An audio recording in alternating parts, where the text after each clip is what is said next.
wrist before the men stole his red Vauxhall Corsa. Police say they have increased patrols in the area and are appealing for information.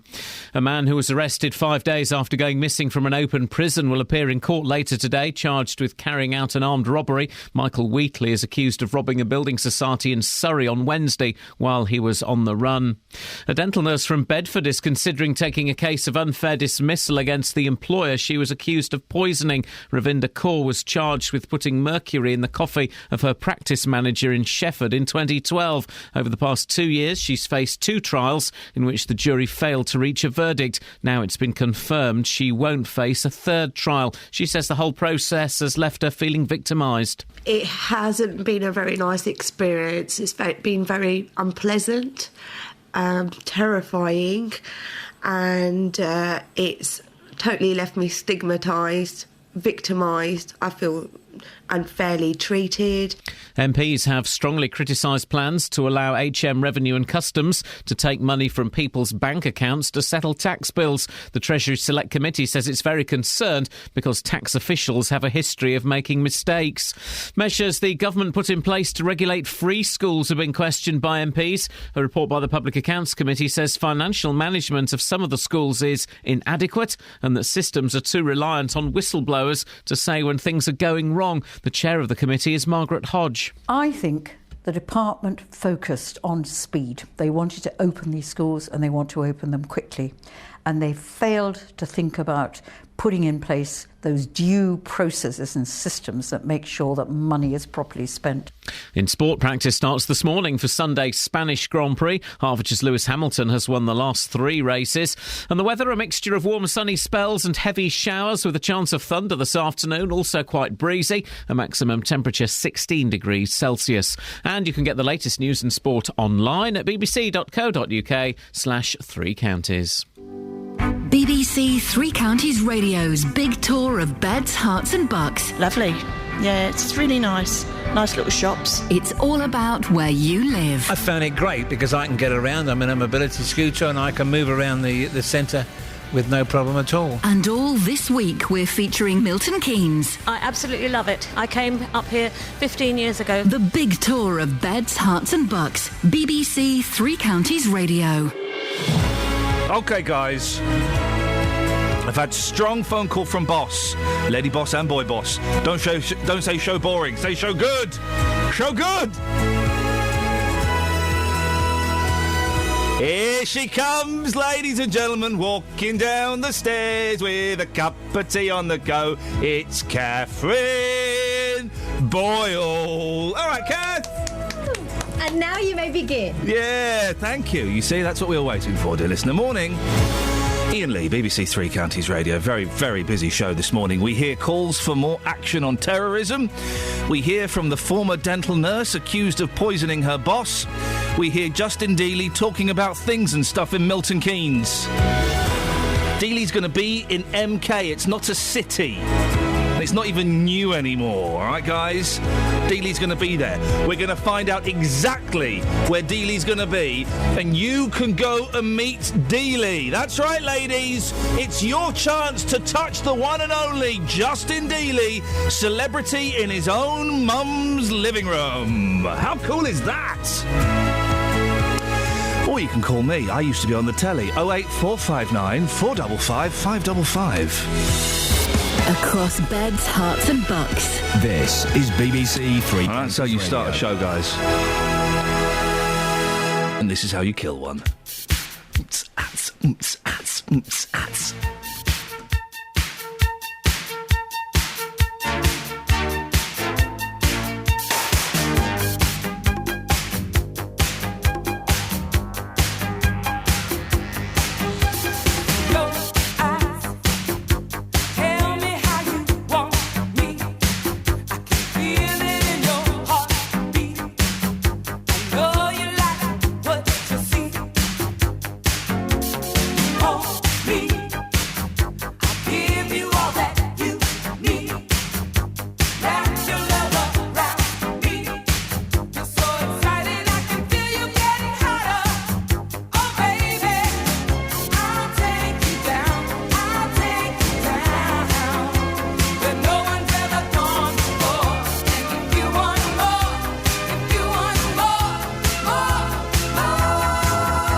BBC Three Counties Radio. Now, the government is being urged to make sweeping changes to the way that terrorism is tackled in the UK. The Home Affairs Select Committee wants a new national body to take responsibility for counter-terrorism, which is currently handled by the Metropolitan Police. It also wants people suspected of fighting in Syria to undergo a debriefing programme when they return to the UK. Ammar Wakaf from Milton Keynes is the founder of the group Syrians in Britain. Morning, Ammar. Morning. What's your reaction to this idea of putting people in... Well, a debriefing programme, it kind of sounds like quarantine to a certain extent. Well, I think, it is... Well, how do you say this? I think it's beneficial for the society here to, get these people who are experiencing these, tough events overseas, in a sense, to tell others how they felt and what's happening and, who was responsible for trafficking people into Syria, if I may use the term, and so on and so forth. I think that's better than outrightly, depicting them as criminals outright. I think they can be beneficial. I guess, well, it's a tough one, isn't it? How do we... I have a Syrian friend whose family goes to Syria. How do we determine who's going to Syria because, hey, they want to go to Syria, and who's going there to fight? Well, you cannot determine intentions, can you? I mean, the issue is that the part of the report that I read, it says that the people need to be dissuaded of going into Syria, and that really includes explaining to people the complexities of the situation, and it's not really what it says in the media. This is the tyrant that is killing its own people. This is a struggle between good and bad, and so on and so forth. It's far more complex than this. And then once people know and realize the facts on the ground, they could at least curtail their visits to Syria solely to humanitarian issues, or engage indeed with established humanitarian,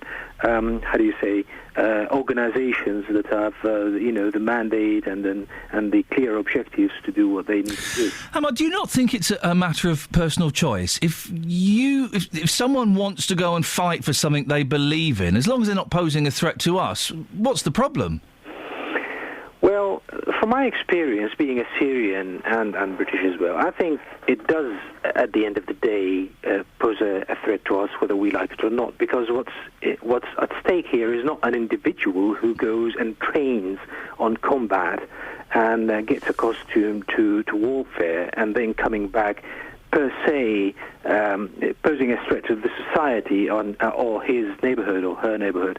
It's actually the intellect that we're, giving a lifeline here to is the one that is dangerous.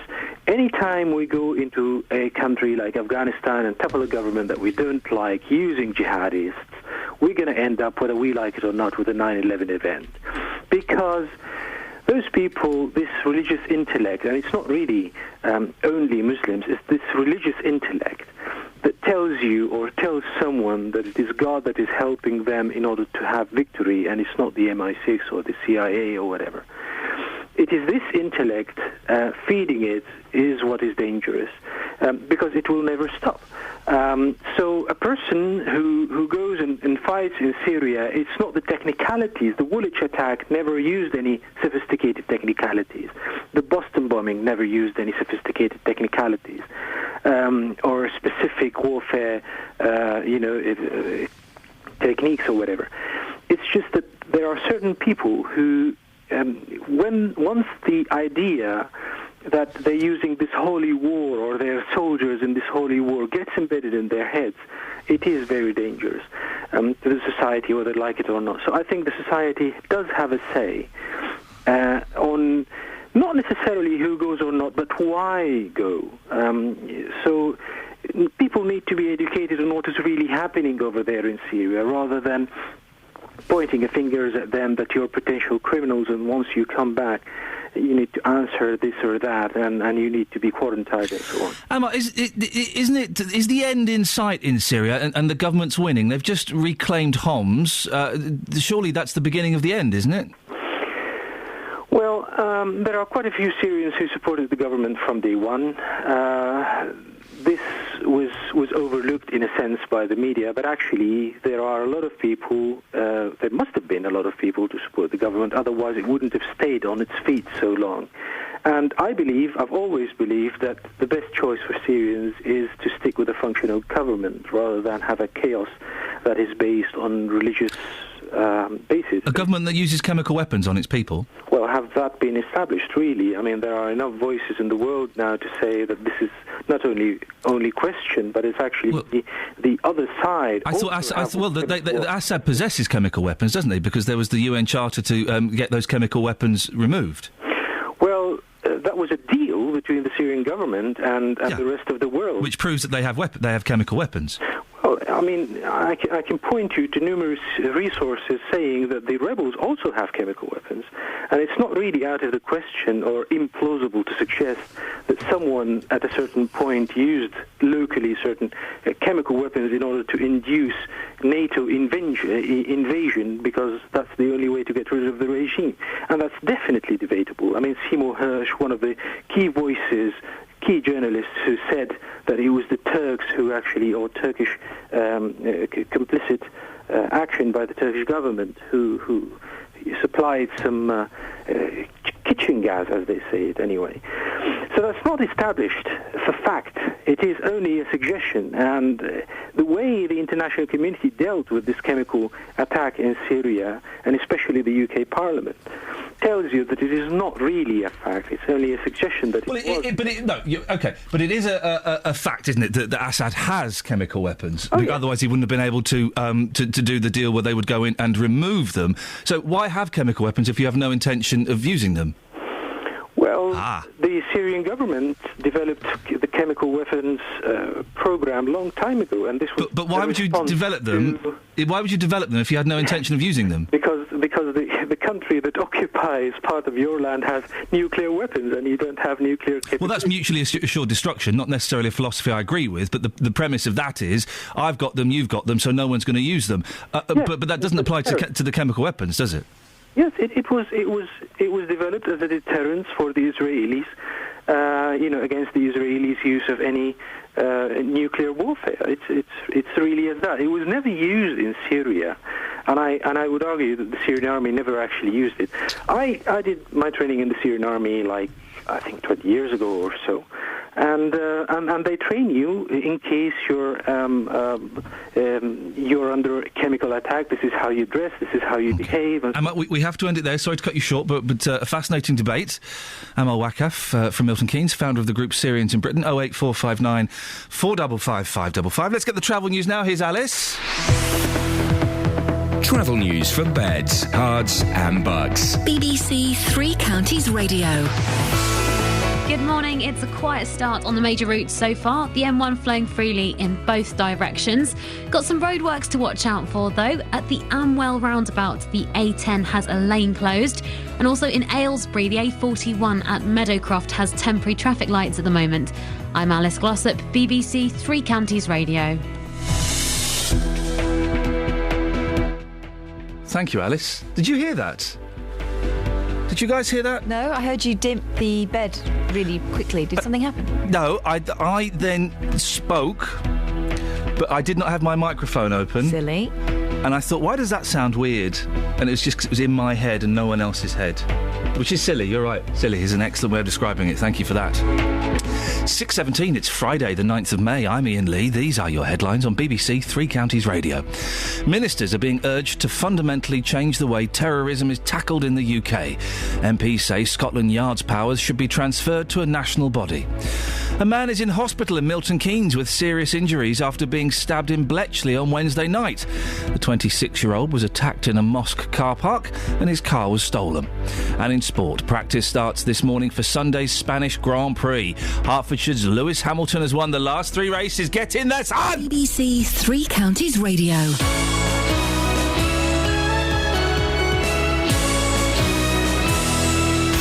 Every weekday from 12, Nick Coffer brings you... Why did Wet Wet Wet break up? You know, it surprised me that it lasted so long, but I think there's always going to be something that trips you up. Great guests. A Milton Keynes charity is celebrating its 5th anniversary after changing many young people's lives. Great music. This is the Drifters kissing in the back row of the movies. Hello to Adam, who has messaged me, so I'm playing some great tunes today. Great conversations. I'm in the library in Houghton Regis as part of our big tour. A lot of Houghton Regis was mainly 18th, 19th century. There was a big fire in the 1600s which burnt the village out. Nick Coffer, weekdays from 12 on BBC Three Counties Radio. Get at it.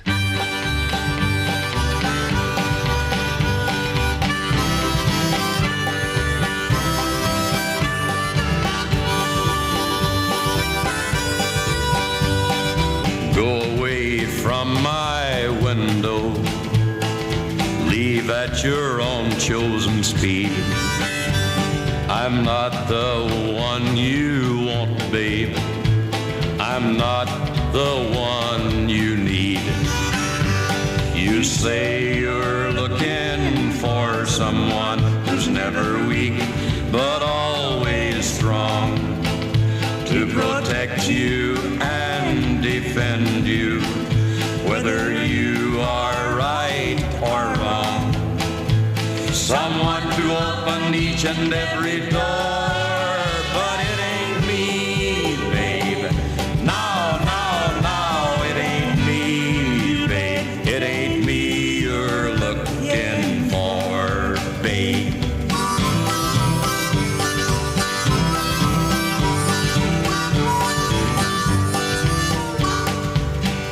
Go lightly from the ledge, babe. Go lightly on the ground. I'm not the one you want, babe. I'll only let you down.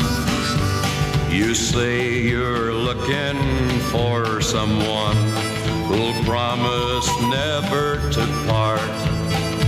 Someone to close his eyes for you, someone to close his heart, someone to die for you and more, but it ain't me, babe. No, no, no, it ain't me, babe. It ain't me you're looking for, babe.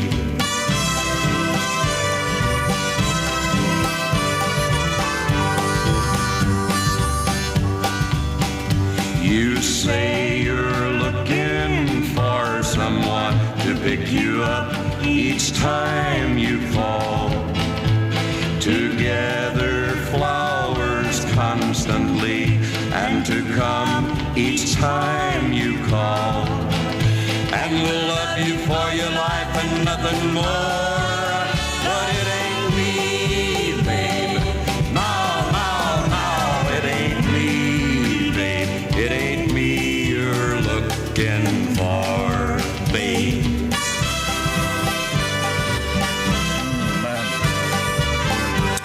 Ladies, the ladies to my left are in the house. Good morning, girls. Holla. Good morning. Hey there, looking mighty fine.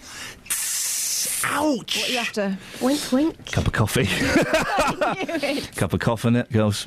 I need to. Are we speaking to Justin later on today? I hope so. Of course we are. Okay. I've been sent an email about Justin. Uh-oh. Yeah, no, don't worry. The other one I've managed to sort out, and hopefully those charges will be dropped. But I have been sent an email from a gentleman called Daz, who's reminded me of something. Is it Daz Daz? Is it DJ Daz? No. Daz. Oh. No. It just reminded me of. It's just reminded me of something that happened in Berkhamsted, and I need to speak to Justin about What it. happened in Berkhamsted? We will, when Justin comes on the air, we will discuss it with him, and Okay. we will go through it in an orderly Is this like the fashion. fishing trip on Gavin and Stacey? The fish and chips. That no one talks about what happened on the fishing trip. I've never seen Gavin and Stacey. Oh man, you're missing out. No, I'm not. I'm missing out on a programme with James Corden in. I don't think so. No, it was all right. I don't think so.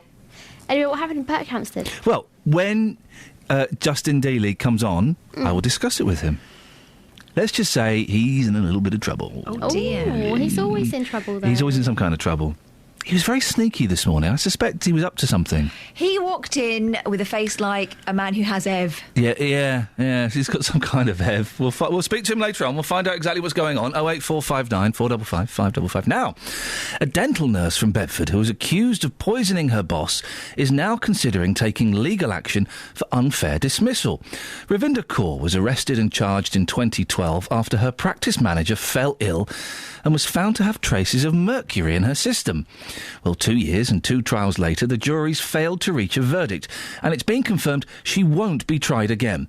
Well, Ravinda's been talking to our reporter, Tony Fisher. It hasn't been a very nice experience. It's been very unpleasant, terrifying, and it's totally left me stigmatised, victimised. I feel unfairly treated, and throughout those 2 years I've just endured just an ordeal that I just find it difficult to come to terms with at the moment. When you were first accused of this crime of basically poisoning your colleague's coffee with mercury, how did that come about? What happened? What was the process? Well, I made the cup of coffee for Mrs. Laura Knowles, my practice manager. We had a good working relationship.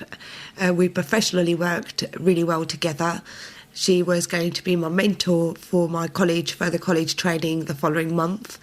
And yes, I did make a coffee for Laura Knowles. I gave her the coffee 9 a.m. in the morning and just continued with my work, in my day-to-day duties and safeguarding my patients, involved in treatments, assisting the dentist, had lunch perfectly fine. And around about 4 o'clock, Dr. Shams Mupid, the head principal, came in. He came into surgery 1, where I was... When was this? This was on the 16th of March 2012. And I was asked to come into the administration office. And I went in there, closed up my surgery and went into the administration office. And there I was, presented with poisoning allegations. So that was a complete bolt from the blue then? That's correct, yes. So on the day of this incident, you were told about, what had happened, and were you dismissed on the spot, or what happened? No, I wasn't dismissed. I had been presented with these allegations, and I insisted for the police to be called and let them investigate in the matter, because I was really shocked. And throughout the whole course of the day I was there, I could have been told. And to be honest, if there is anything to do with mercury, spillages or anything, the practice would need to have shut down at least for 3 hours and evacuate, not for patients to keep attending and us seeing them, but we were just carried out to just our normal day-to-day duties. Okay, and so you basically, how difficult is it for you now? You've gone through 2 trials, both of them collapsed over the space of the last 2 years. A lot of emotional time, money, effort. How much has this taken out of you? It's taken everything out of me, to be honest. I was very stressed. I was under extreme gravity-type force pressure. And for something I haven't committed, it's taken a huge toll on my life. It has been so agonising, and I have just been left with a feeling of just emotionally being traumatised, and the healthcare authorities are taking care of me now. The healthcare authorities? That's correct, yes. Can I ask in what way? Yes, I've been diagnosed with post-traumatic stress. Okay, and so... And counselling as well. I have to undergo intensifying counselling as well. They've referred me. And I just want to recover and rebuild my life now. You can hear more of Ravinda's story later in the programme.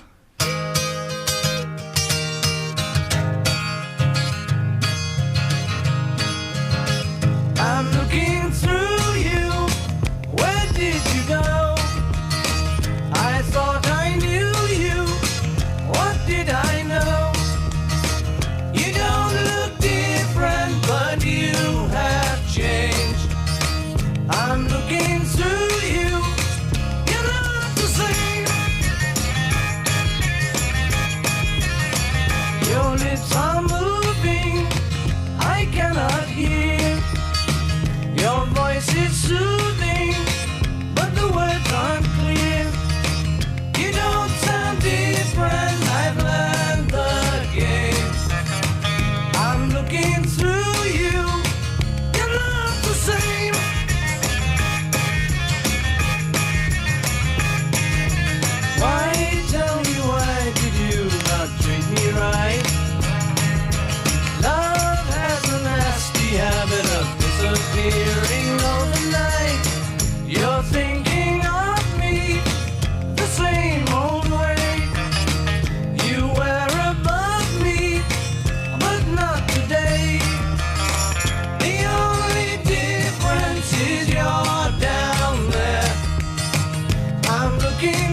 for beds, cards and Bucks. BBC Three Counties Radio. The M25 anti-clockwise starting to build up between junction 21 for the M1 and 20 for Kings Langley. Quieter than normal at the moment, though, on the M1 London-bound around Luton. Public transport, that's all looking good too. We've got no reported problems there. I'm Alice Glossop, BBC Three Counties Radio. Across beds, cards and Bucks. This is BBC Three Counties Radio.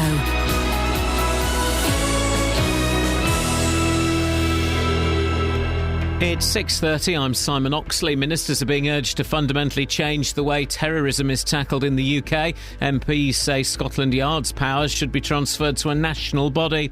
A man is in hospital in Milton Keynes with serious injuries after being stabbed in Bletchley on Wednesday night. The 26-year-old was attacked in a mosque car park and his car was stolen. A dental nurse from Bedford is considering taking a case of unfair dismissal against the employer she was accused of poisoning. Ravinda Kaur was charged with putting mercury in the coffee of her practice manager in Shefford in 2012. And measures the government put in place to regulate free schools are being questioned by MPs. A report says financial management of some of the schools is inadequate. Three Counties Sports. BBC Three Counties Radio.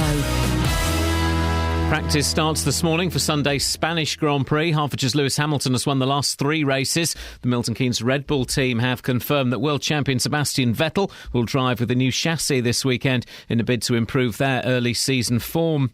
The FA chairman Greg Dyke says he has to act to prevent the number of English footballers in the Premier League continuing to fall. His plans include incorporating B teams from Premier League and Championship clubs into the football pyramid. MK Dons chairman Pete Winkleman says he's pleased that a debate has started on the development of young players. What Greg is doing, and I think you've got to applaud him, he's been in post relatively short time and he's instantly recognised that we're not getting enough English players through the system, and so he's trying to find ways to address that. I mean, it's the very beginnings of a debate, and I think that's what Greg's done, is he's made that debate, he's put it on the map.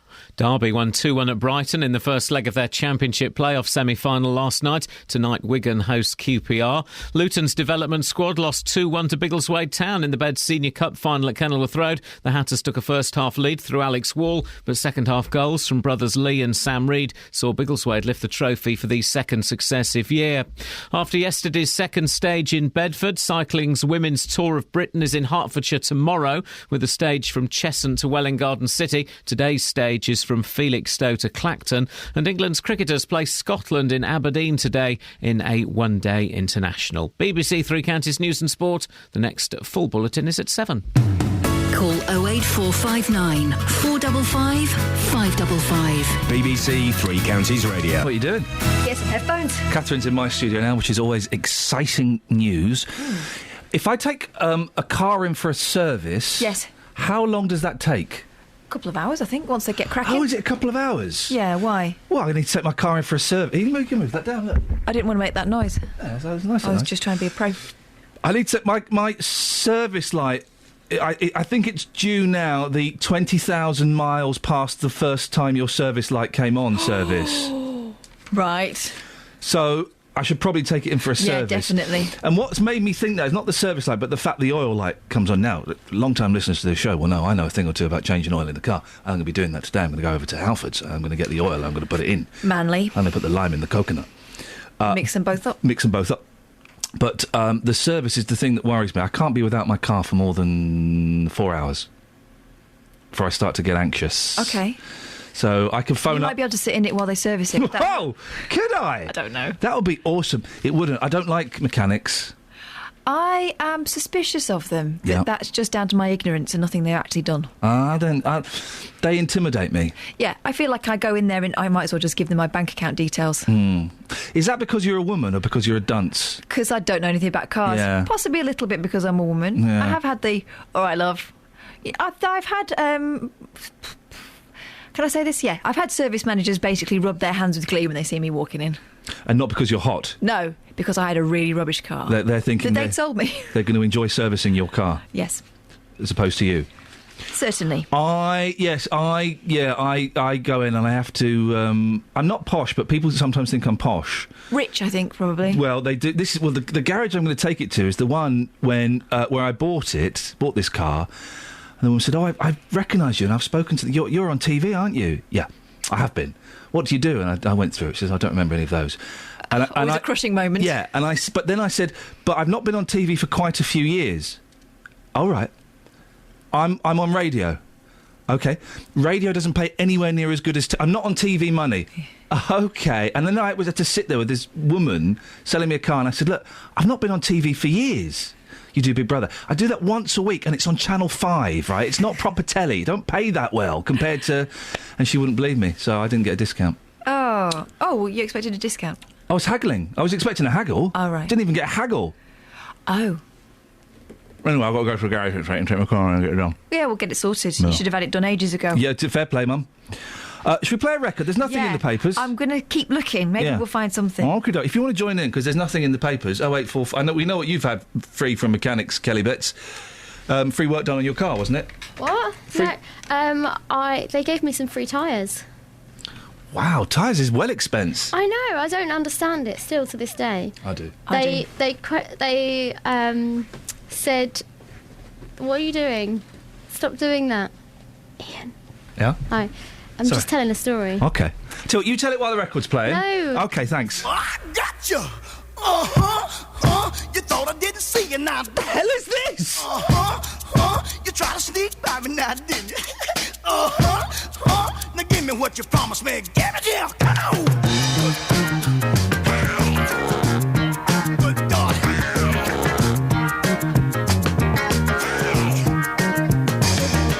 You promised me the day that you quit your boyfriend, I'd be the next one to ease on in. You promised me it would be just us two.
Gracious me.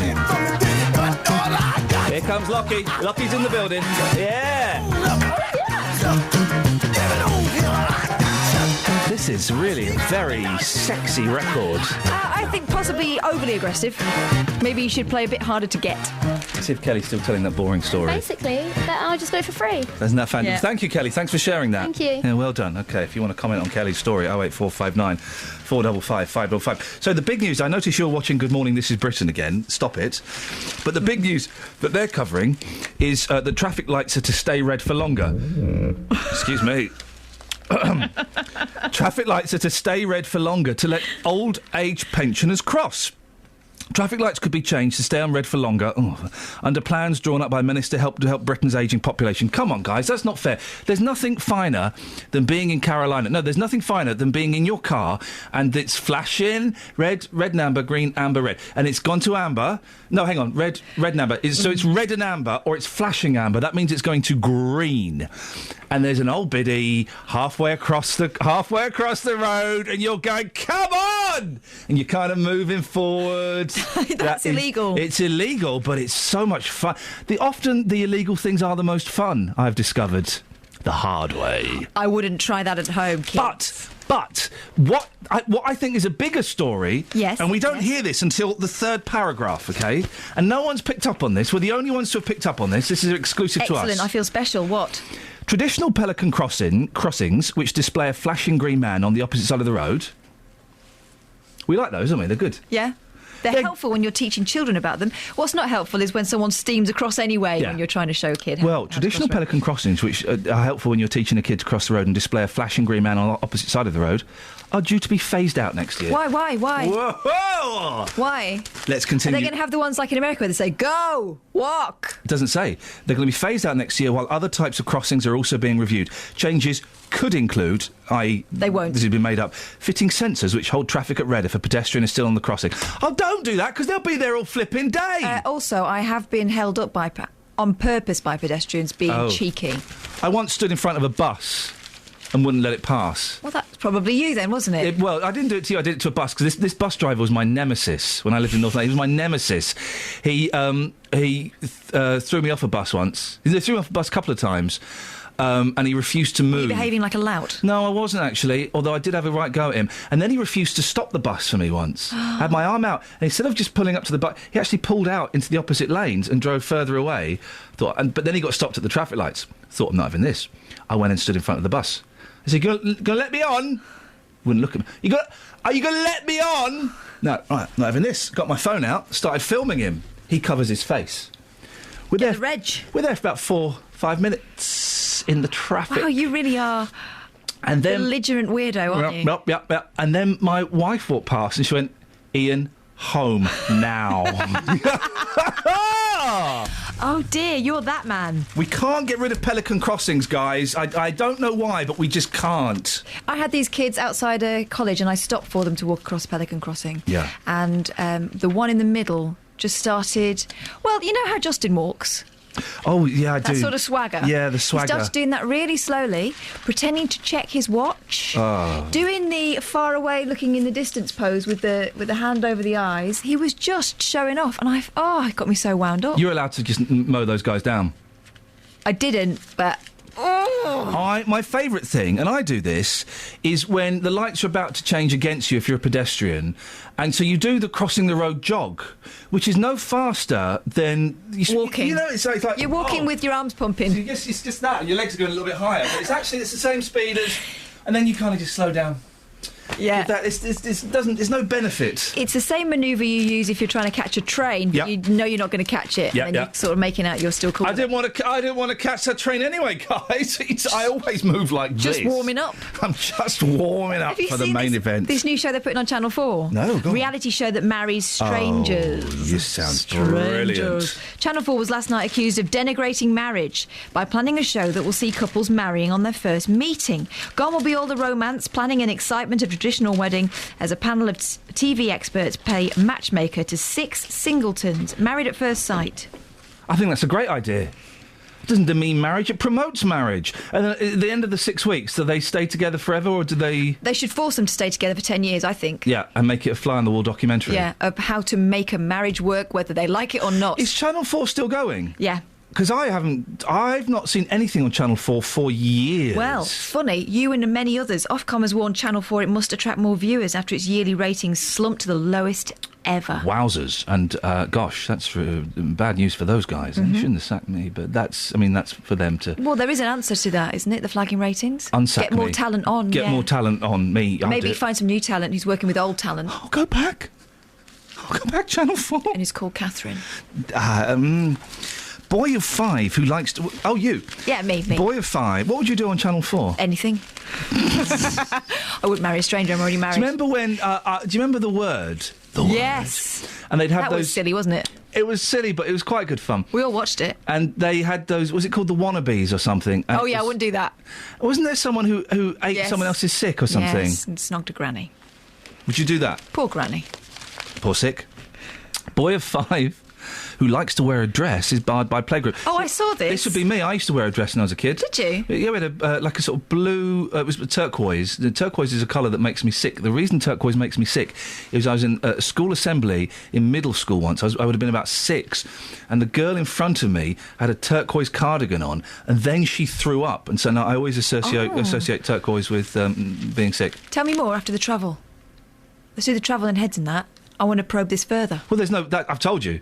No, but I want to probe this whole dress thing further. Oh, you want to go into the dress thing? Let's talk about we the can dress do the thing. dressing. No, we can do the dressing. Not a problem with that. Let's get the travel with Alice. News for beds, cards, and bugs. BBC Three Counties Radio. The M25 anti-clockwise, very slow between junction 21 for the M1 and 20 for Kings Langley. Also on the sensors in Bricketwood, the North Orbital is heavy going at the M25 junction 21A roundabout. Elsewhere on the sensors in St Albans, Checker Street, busy but moving, heading towards St Albans Abbey Station. That's as you head away from the centre of town. Public transport, no reported problems. I'm Alice Glossop, BBC Three Counties Radio. Thank you, Alice.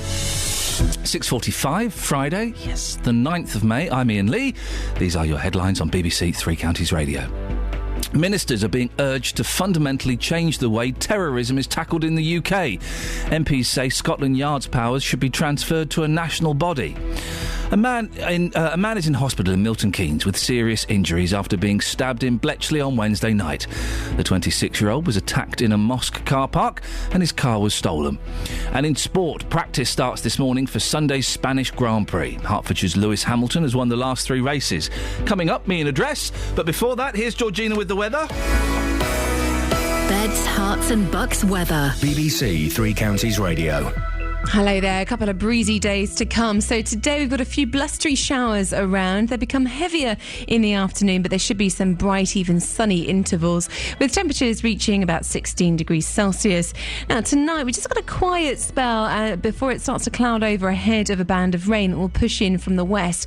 Now it's going to be pretty heavy in the early hours of the morning, but the bulk of it should pass by the time we get up in the morning. Those winds pick up as well again. Temperatures down to about 9 degrees Celsius. So tomorrow, probably more in the way of drizzly rain left behind, and behind that a few more of those blustery showers which will be heavy at times. The winds really pick up later on in the day as well, but we should still have some sunny spells to look forward to, with temperatures reaching 16 or 17 degrees Celsius. Sunday and Monday looking like days of sunshine and blustery showers, but slightly on the cooler side. Tuesday not too bad with lighter winds and only a few showers, but it will be remaining unsettled until Thursday. That's your latest forecast.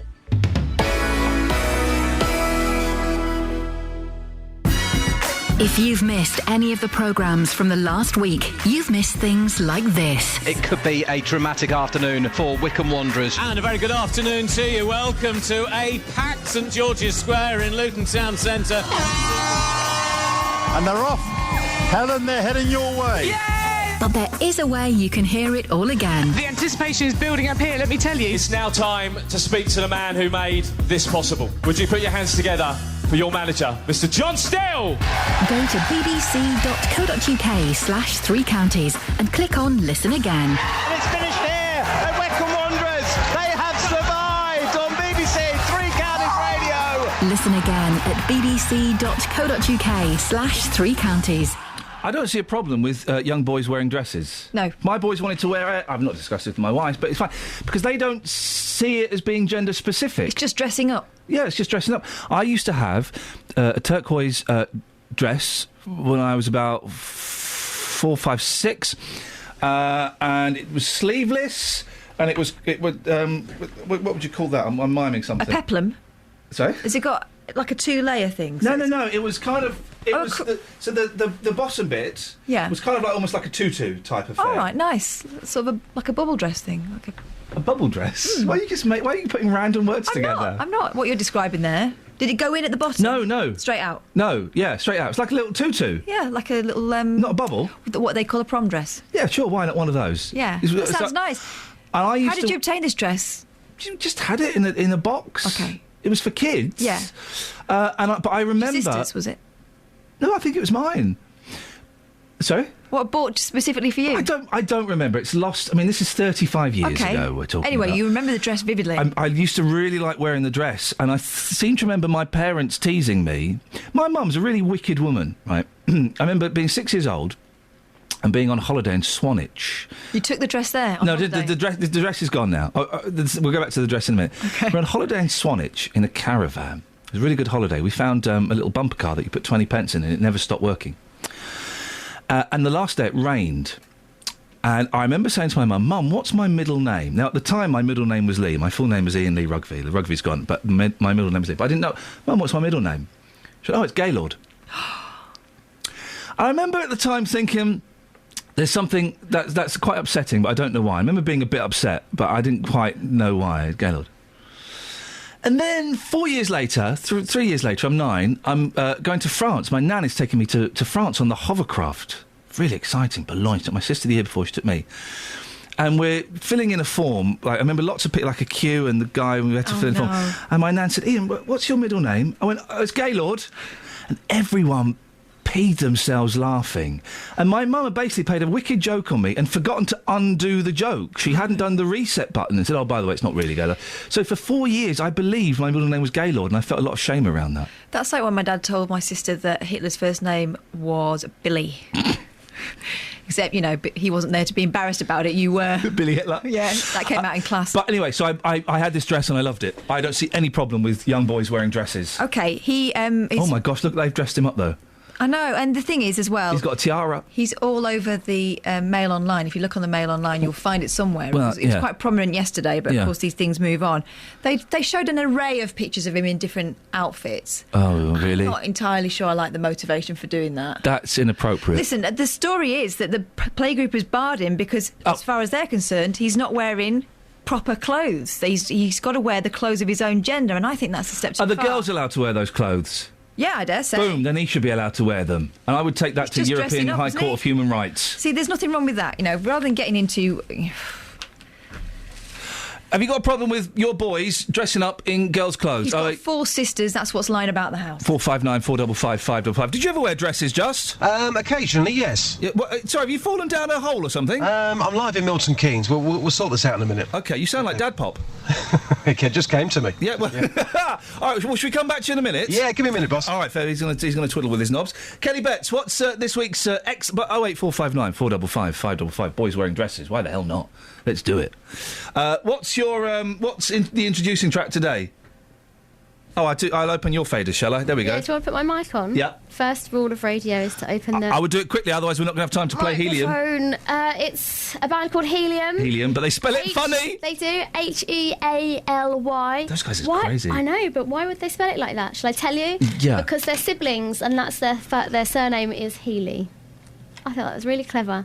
They're from Cranfield in Bedfordshire. There's 3 of them. They'll be joining us on Introducing tomorrow night from 8 p.m. Excellent. Nice little plug there. Little cheeky plug. This is their track you've been hearing all week. It's called Feels Good. Feels so good when you make love to me, my baby. Oh, it's running right from my mind. I've never felt so alive. Oh, it feels so good.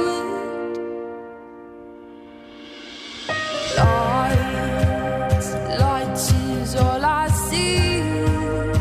Such a better place to be. Just living life how I should. I feel on top of it all. It doesn't matter if I fall, because it feels so good. The power's got me out my heart, it's been out of time, and I never knew it would feel so good. It feels so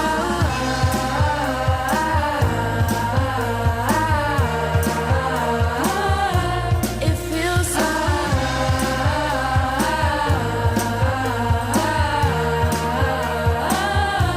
it feels so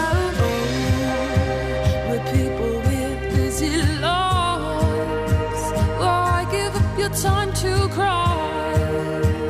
Oh, just feels so good. Love, who said love is what we need?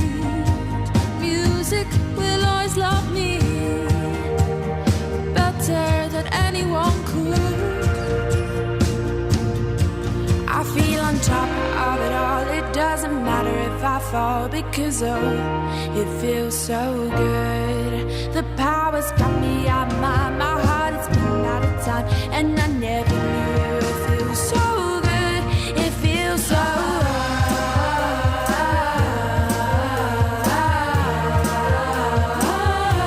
it feels so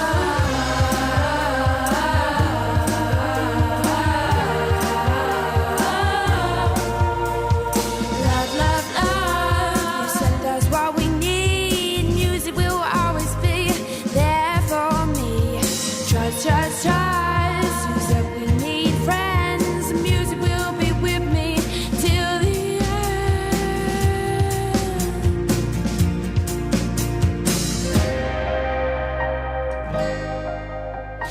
That's Helium. Feels so good. Feels good. Feels good. Feels good when you make them love to me, pretty mama. Hey, I didn't know you could sing. That's on at 8 o'clock tomorrow, BBC Introducing. Yep. 6 o'clock tomorrow.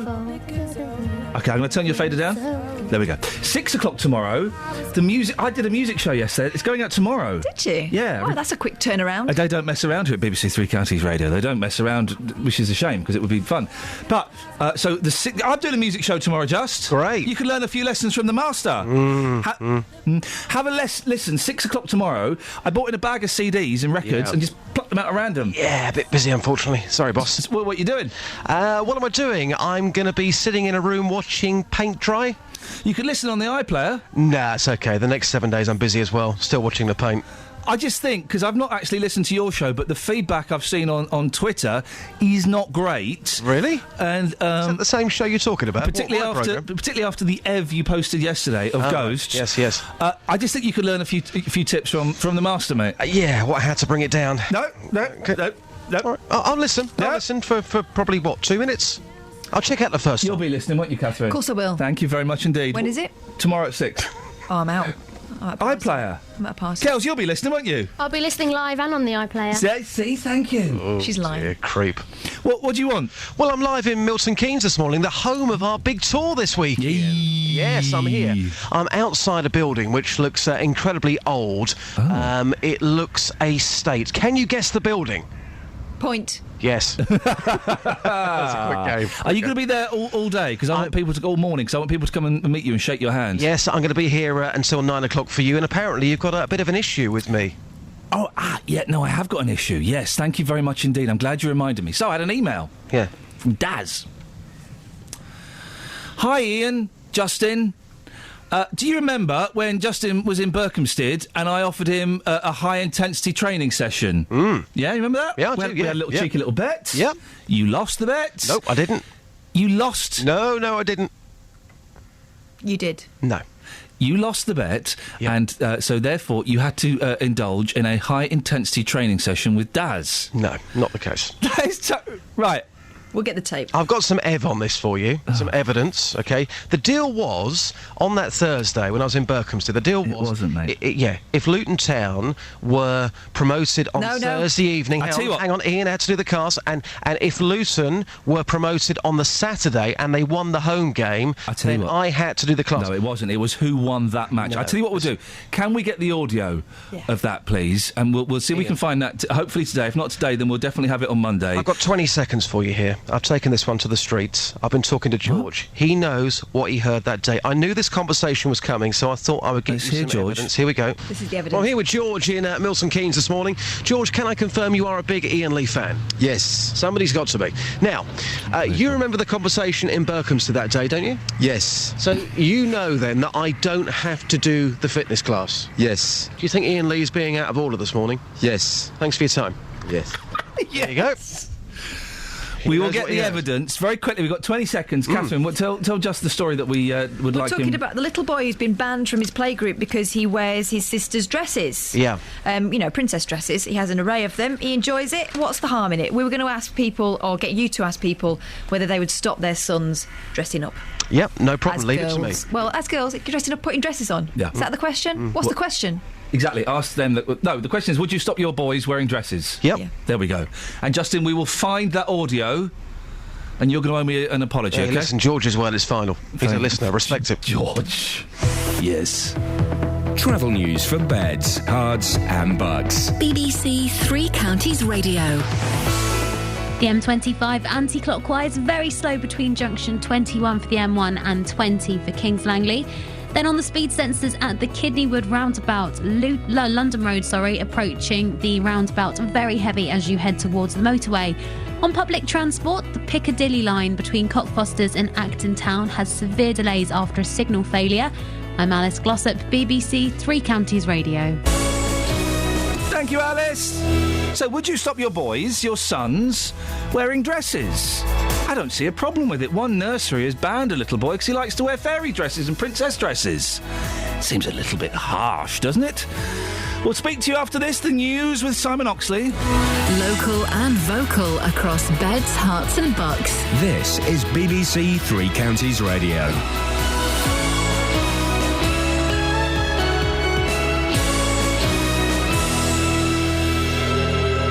It's 7 o'clock. The headlines. Government told to change the way it tackles terrorism. Man stabbed in Milton Keynes car park. And Bedford dental nurse considering unfair dismissal claim. BBC Three Counties Radio. Ministers are being urged to fundamentally change the way terrorism is tackled in the UK. MPs say Scotland Yard's powers should be transferred to a national body. They also want people suspected of fighting in Syria to undergo a debriefing programme when they return to the UK. Amar Wakaf from Milton Keynes is the founder of the group Syrians in Britain. It does pose a threat to us, whether we like it or not, because what's at stake here is not an individual who goes and trains on combat and gets a costume to warfare and then coming back posing a threat to the society or his neighbourhood or her neighbourhood. It's actually the intellect that we're giving a lifeline here to. It is this intellect, feeding it is what is dangerous. A man is in hospital in Milton Keynes with serious injuries after being stabbed in Bletchley on Wednesday night. The 26-year-old was attacked by three young men in a mosque car park in Water-Eaton Road at around 10:30. He was stabbed in the chest and wrist before the men stole his red Vauxhall Corsa. Police say they have increased patrols in the area and are appealing for information. A man who was arrested 5 days after going missing from an open prison will appear in court later today, charged with carrying out an armed robbery. Michael Wheatley is accused of robbing a building society in Surrey on Wednesday while he was on the run. A dental nurse from Bedford is considering taking a case of unfair dismissal against the employer she was accused of poisoning. Ravinda Kaur was charged with putting mercury in the coffee of her practice manager in Shefford in 2012. Over the past 2 years, she's faced 2 trials in which the jury failed to reach a verdict. Now it's been confirmed she won't face a third trial. She says the whole process has left her feeling victimised. It hasn't been a very nice experience. It's been very unpleasant, terrifying, and it's totally left me stigmatised, victimised. I feel unfairly treated. MPs have strongly criticised plans to allow HM Revenue and Customs to take money from people's bank accounts to settle tax bills. The Treasury Select Committee says it's very concerned because tax officials have a history of making mistakes. Measures the government put in place to regulate free schools are being questioned by MPs. A report by the Public Accounts Committee says financial management of some of the schools is inadequate and that systems are too reliant on whistleblowers to say when things are going wrong. The chair of the committee is Margaret Hodge. I think the department focused on speed. They wanted to open these schools and they want to open them quickly. And they failed to think about putting in place those due processes and systems that make sure that money is properly spent. In sport, practice starts this morning for Sunday's Spanish Grand Prix. Hertfordshire's Lewis Hamilton has won the last 3 races. The weather, a mixture of warm sunny spells and heavy showers and also a windy day, a maximum temperature 16 degrees Celsius.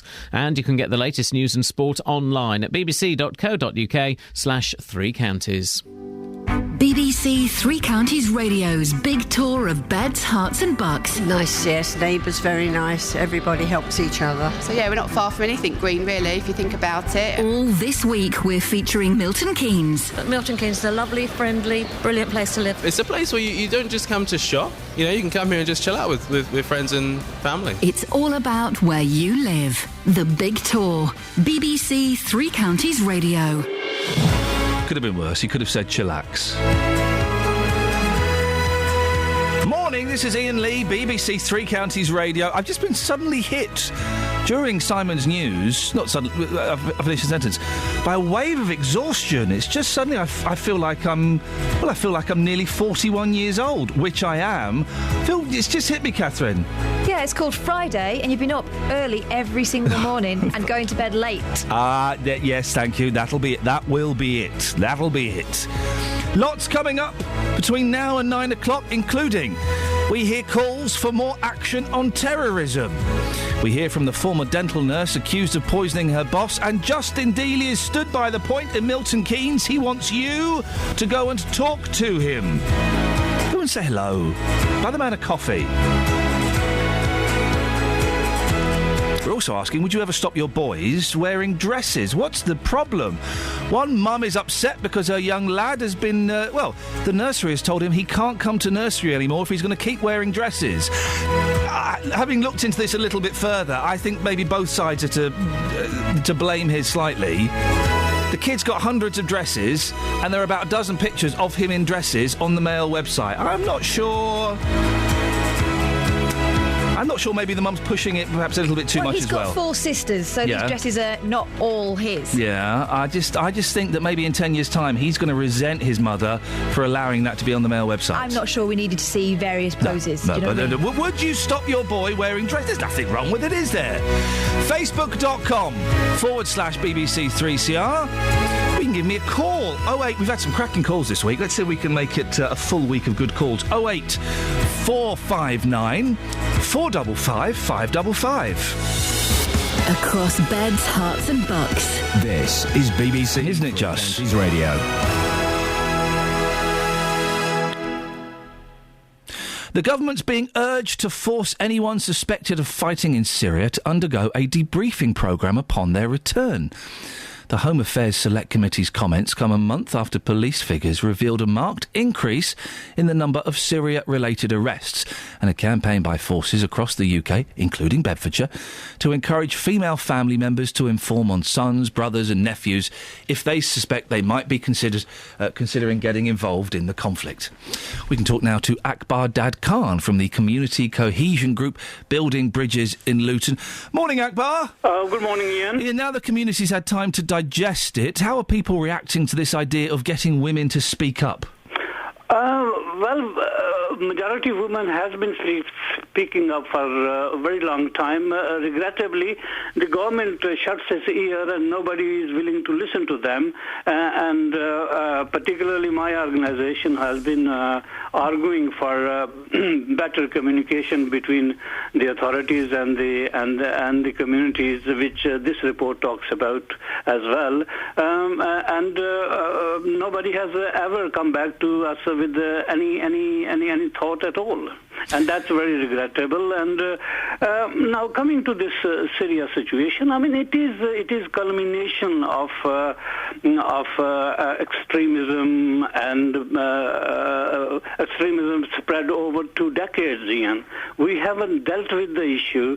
We have tempered with the edges here and there, but the issue remains out there, staring in our eyes, and the evidence is there. Now, around 150 Muslim people have been convicted of terrorism offences, and if I remember it correctly, which hope I do, the terrorism chief soon after 7/7 said that it will take about a decade to overcome this, but we are approaching a decade, and it's nowhere to be ending. So what do you think, Akbar, about these suggestions, particularly the debriefing people who are suspected of having fought in Syria? That means basically isolating them and finding out what's going on, doesn't it? Well, that's a very positive thought, and I have contributed to that thought in the sense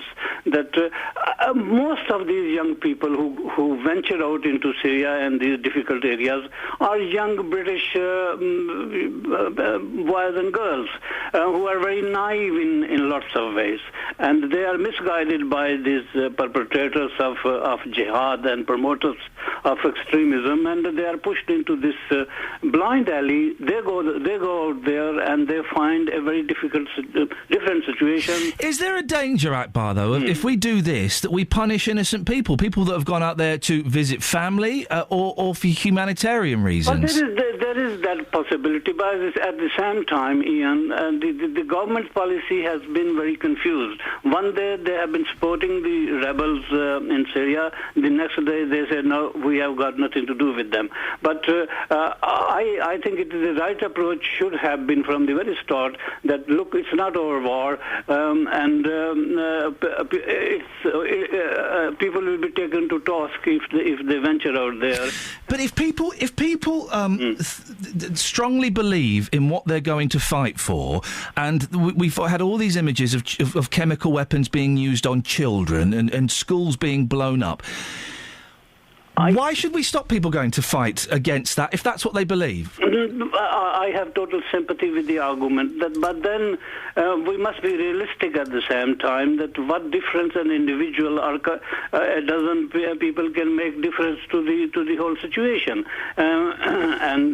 One man can make a difference, Akbar. I'm sorry? One man can make a difference. I take your point. Or a woman. There. I do take their point, but at the same time, see the result.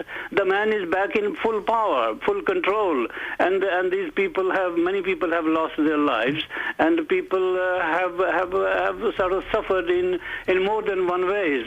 And emotional stress when people come back is massive, and their lives are disrupted. And I think this decision to talk to them and engage with them and to sort of inform that, look, you have been on a wrong journey. Please abstain from such journeys in future, and the society and the community should move forward and help those people. Akbar, good to talk to you again. Akbar Dad Khan from the Community Cohesion Group Building Bridges in Luton.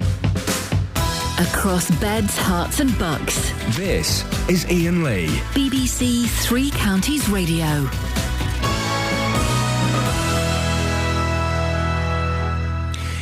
I can't open this link you've sent me, unfortunately, Catherine, because the BBC computers here are playing up, so maybe you can describe it a little bit better. But the story is, boy of 5 who likes to wear a dress is barred by playgroup. It makes him happy, says Mum. A boy of 5 has been barred from a playgroup because he likes to wear dresses and high heels. Romeo Clark, who has 3 older sisters, regularly dresses up in girls' princess outfits and party frocks at home. But I wonder if that's important. A church-run playgroup has objected to him attending...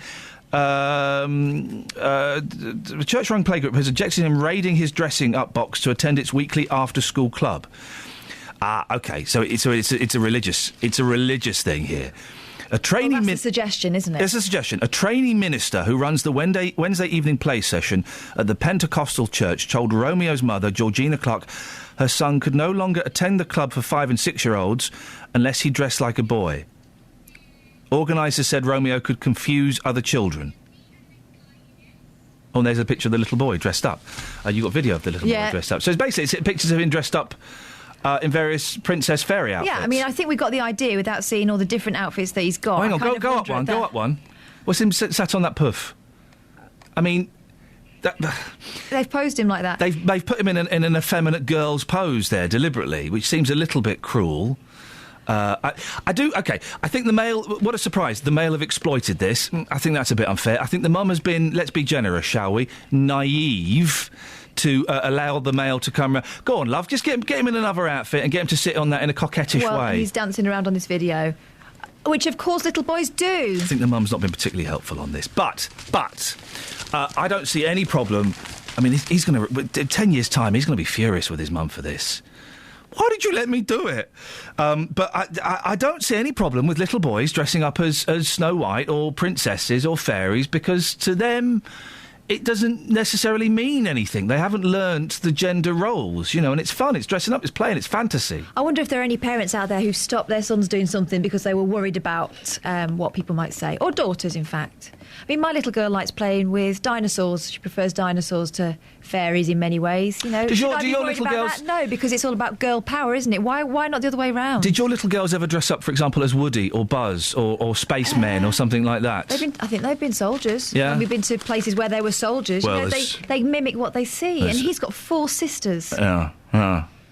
I don't have a problem with it. I have a slight problem with the way the Mail have handled the story, and a slight problem with the mum, Georgina Clark, the way she's kind of allowed the Mail to handle the story. Let's be generous and say she's naive, shall we? I think. 08459 455 555. Have you got a problem with your boys, your grandsons, dressing up in girls' clothes? And at what age do you kind of think... I mean, is there an age when you have to say, just to let you know, son, it's kind of girls' clothes you're wearing, without making too big an issue? 8? should they know by 8? That's the kind of age that pops into my head. I think it's always a shame when they start feeling that way, when that innocence is gone. Thank you, Kelly. Don't you? They should just play. Let them play. Yeah, I don't know. It's an interesting one. 08459 455 555. Maybe. Listen, I'm a 40-year-old man. I can only say that for another 3 weeks. 4 weeks. I'm a 40-year-old man, and I'm happy to admit that 5, 6, 7, I wore. I had this lovely blue dress that it was horrible actually, but I used to love wearing it.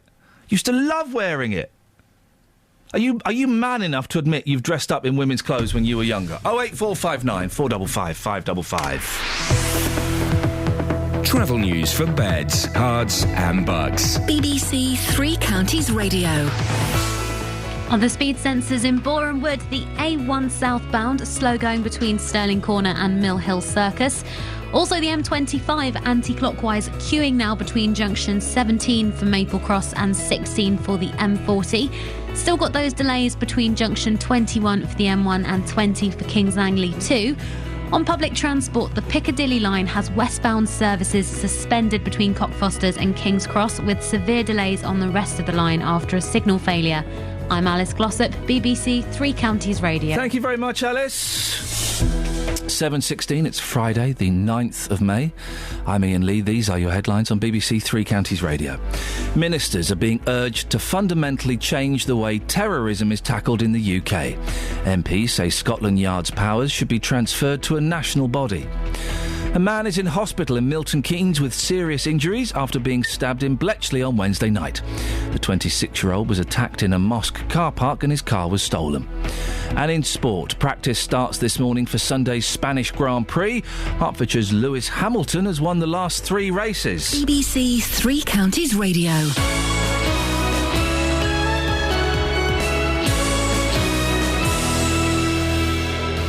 Every weekday morning. The shop didn't want to give me them back, so I went to the shop, paid them a fee to get my cylinders back. The JVS show fights for your rights and tackles your consumer problems. I went to speak to this company and I asked them what had happened. It took me absolutely ages to get through to anyone. If you need our help, email jvsshow@bbc.co.uk. After our last discussion about my cylinders, the governing body showed up at my house on the following day. And we could do the same for you. Thanks, Denise, and for the company for getting her cooker back up and running. Here's your horn. The JVS show, weekday mornings from 9 on BBC Three Counties Radio. Right, Andy's in Letchworth. Morning, Andy.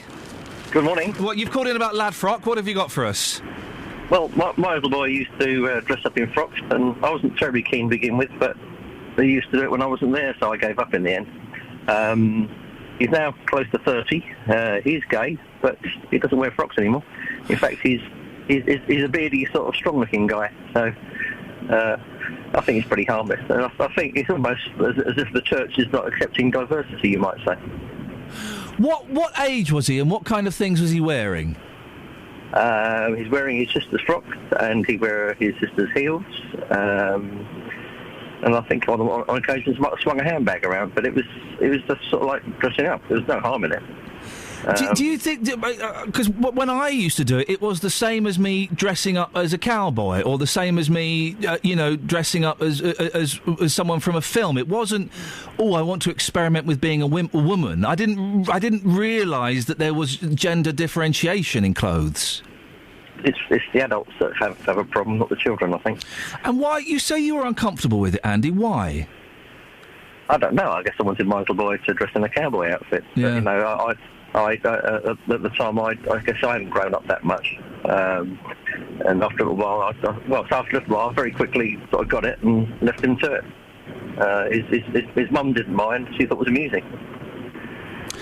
And you don't see a correlation. I realise as I'm starting this sentence how ridiculous it sounds. Well, I've started, so I shall finish. You don't see a correlation, do you, between him wearing dresses and him growing up to be a gay man? I think his inhibitions might have come from that. Yeah. And my experience of the young men that my son associates with is they're fairly uninhibited. Yeah. Andy, it's interesting. Thank you very much for that. His boy used to wear frocks and he wasn't that keen. he wasn't that keen just because he wanted his boys to dress up as a cowboy. 08459 455 555. It's interesting, isn't it? It is interesting. I think at the age of 5, 6, boys don't understand the difference in gender clothing. And also, maybe I'm reading too much into it. Is there something, boys are generally closer to their mum as well at 5, 6, 7, and they might see their mum wearing dresses, and so they kind of go for it a bit. It's just clothes. Yeah. It's the dressing up box. What's in the dressing up box today? Oh, I'm going to be a cowboy. I can't think of any other dressing up clothes that I would have had as a kid. Now you've got Spider-Man. My friend's brother was wearing Spider-Man. He'd wear that every day. In fact, it got to the point where he'd worn the knees out and he'd turned the trousers round. Really? Oh, so he crikey. could carry on wearing it. He loved that Spider-Man costume. Kelly, you don't need to... You know the rules. You don't need to type. You can come up with any old nonsense. I've got no idea what that sentence means on my screen. I used to put Lego in my shoes. Let's just leave that thought there for a second. She used to put Lego in her shoes. Just under my heel. Yeah. No, I can't think of a reason why. What? So that I could high heels. Be taller. Wow. Yeah. Why didn't you just wear high heels? I was too young to own any. I was a Okay, toddler. here's the thing. How do you girls walk in high heels? I've tried them on recently. Mm-hmm. How on earth do you walk in them? There's an art. You've got to take smaller steps. Flipping heck, haven't you? I find it harder to wear flats. Really? Genuinely. Even when I'm in my house in my slippers, I'm still on tiptoes. You guys, honestly, gentlemen, I know this will be tricky because the chances of your wife's shoes fitting you is slim, but if you've never done it, go and put on some high heels now. If you're in the house, go up to where your wife keeps her shoes, put the high heels on and just try and take a few... It's impossible.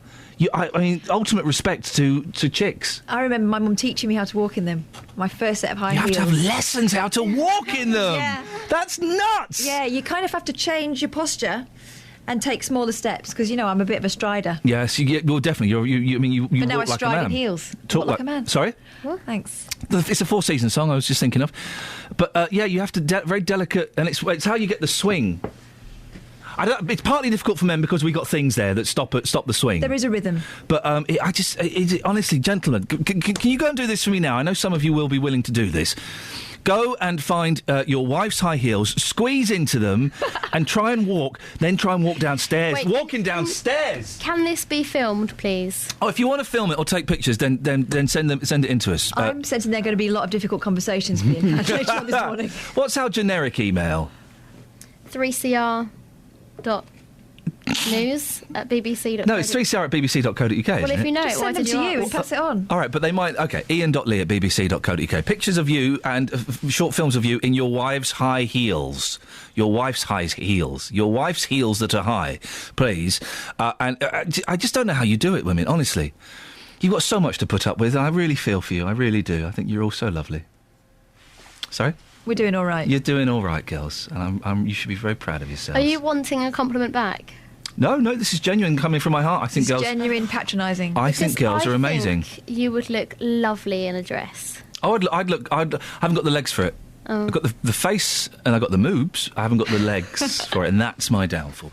08459 455 555. Bizarrely, we got onto that by talking about would you feel uncomfortable with your children, your sons, wearing dresses. We've had a cracking call. Maybe you want to contribute. 08459 455 555. Now, a former dental nurse from Bedford who is accused of poisoning her boss says she's struggling to cope with the stigma of being found neither guilty nor innocent. Ravinda Kaur was accused of lacing her practice manager's coffee with mercury in 2012, a charge that she vehemently denies. Now, after 2 years and 2 trials in which the juries failed to reach a verdict, it's been confirmed she won't be tried again.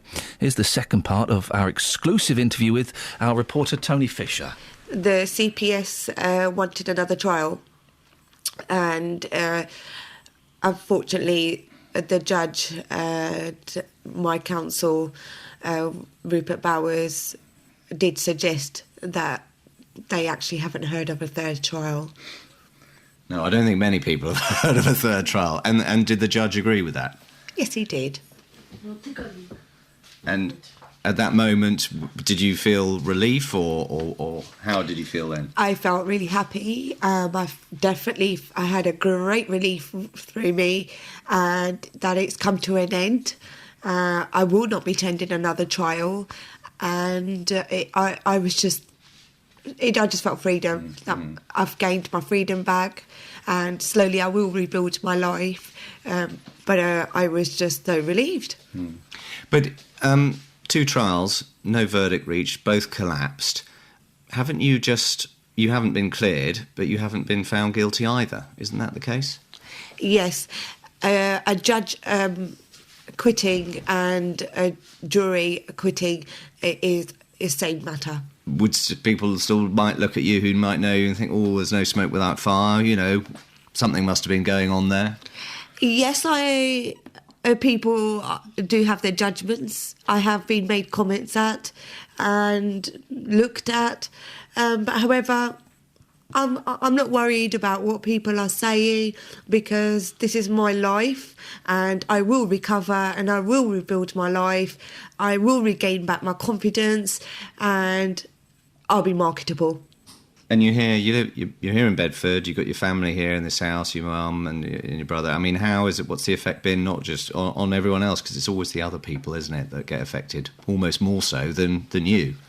Yes, my family, my close friends do feel traumatised by the entire experience. It has been tirelessly for all of us, my legal team, my family here, my close friends who attended my trial, and our hearts were just sitting there racing because we didn't know what was going to happen, and it's had an effect on them. I mean, they are just wary as well. You're wary? Mm-hmm. Wary of what, everyone or...? Yes, it's left me with a paranoia feeling. I feel frightened to go out at times, and I'm just regaining my confidence in going out. But for the 2 years, it was like being a prisoner. I'm sorry, but I'm not a prisoner. And I haven't done anything wrong. And I never would make a cup of coffee for anyone and give it to them, knowing that I full well will be caught in the next few seconds. I think it's just so bizarre. And especially as it's going to potentially jeopardise your career anyway by doing that. Jeopardise everything. Everything. Again, I state this, my liberty, my career, my whole integrity, my dignity. That's the kind of effect it's had on me. Yes. What? And only an individual can cope with so much. I'm just lucky that I survived. And what are you doing now? Are you considering some civil action against the practice? I will be considering my options with my employment lawyer, yes. Well, that's Ravinder Kaur speaking to our reporter Tony Fisher. We have had a statement from the Shams Mupin dental practice where Ravinder worked. And the statement reads as follows. The management or clinic had no control over the issues related to Miss Kaur's case once the CPS took over. We hope that Ms Kaur can now take steps to move forward, and we wish her well for the future. And since Tony's conversation with Ravinder, her lawyer has confirmed she's considering action for unfair dismissal. Call 08459 455 555. BBC Three Counties Radio. We forgot... We forgot to mention the big news story of the day, Catherine. Shame on us. Oh, that. Come on, it's the front page of The Sun, Britain's most popular newspaper. It means it must be a big news story. It's a showbiz exclusive. Yeah. And that's not because nobody else is interested, it's because they've got the exclusive story. Katie, Kieran and Cressy Cousin in confrontation over clinch. Angry Katie Price yesterday confronted Cressida Boner's cousin over claims she had an affair with her estranged hubby Kieran just days before their beach wedding. Stunning April Boners, 24, admitted she had previously romanced Kieran, but said it was before his relationship with Katie, 35. The pregnant, glamour model earlier revealed plans to divorce Kieran, 27, claiming he'd had a fling with her best friend. Full story, page 4 and 5. We need to have a word with Oxley. You're not opening to page 4 and 5? I will do. I think we know what's going to be on page 4 and 5. No, well, let's go to page 4. Why is Simon, you've got a couple of minutes. I've noticed this wasn't in your earlier bulletins. Maybe there's time to change. Exactly when did you bed my Kieran? Katie love split, model hits out at Cressida Cousin. April admitted they'd had a fling in the past, but was adamant that nothing had happened during Kieran's new relationship with Katie. Oh! Makes me so angry and upset. Front page news. These two have got children together. Yeah. So, and? Well, maybe this isn't the most dignified way of handling it. Well, let's just hope that that they're all financially rewarded for this story. What picture have they used? They have used a picture of Cressida Bonas's cousin looking concerned. Yeah, well, she looks very concerned there, and so does her cleavage. Oh no, she doesn't look concerned. She's smiling. That'll be it. And so is her cleavage. Yes. Travel news for beds, cards and bugs. BBC Three Counties Radio. At the Black Cat roundabout, the A1 southbound is starting to look slow on the approach to the roundabout. Also in Cheshunt, the A10 southbound busy as you head towards the M25. Then on the M25 itself, anti-clockwise carriageway is queuing between junction 17 for Maple Cross and 16 for the M40. On public transport, the Piccadilly line service is suspended between Cockfosters and King's Cross. Severe delays on the rest of the line as well because of a signal failure. I'm Alice Glossop, BBC Three Counties Radio. Across beds, hearts and bugs. This is BBC Three Counties Radio.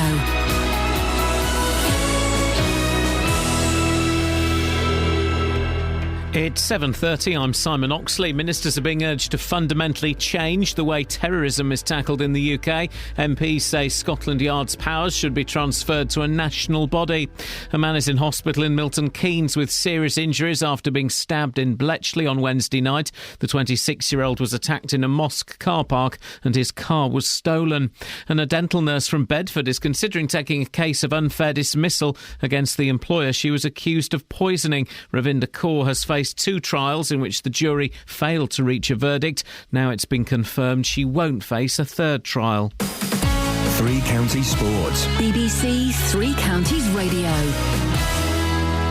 Practice starts this morning for Sunday's Spanish Grand Prix. Hertfordshire's Lewis Hamilton has won the last 3 races. The Milton Keynes Red Bull team have confirmed that world champion Sebastian Vettel will drive with a new chassis this weekend in a bid to improve their early season form. The FA chairman Greg Dyke says he has to act to prevent the number of English footballers in the Premier League continuing to fall. His plans include incorporating B teams from Premier League and Championship clubs into the football pyramid. MK Dons chairman Pete Winkleman says he's pleased a debate has started on the development of young players. What Greg is doing, and I think you've got to applaud him, he's been in post a relatively short time and he's instantly recognised that we're not getting enough English players through the system, and so he's trying to find ways to address that. I mean, it's the very beginnings of a debate, and I think that's what Greg's done, is he's made that debate, he's put it on the map. Derby won 2-1 at Brighton last night in the first leg of their Championship playoff semi-final. Tonight, Wigan host QPR.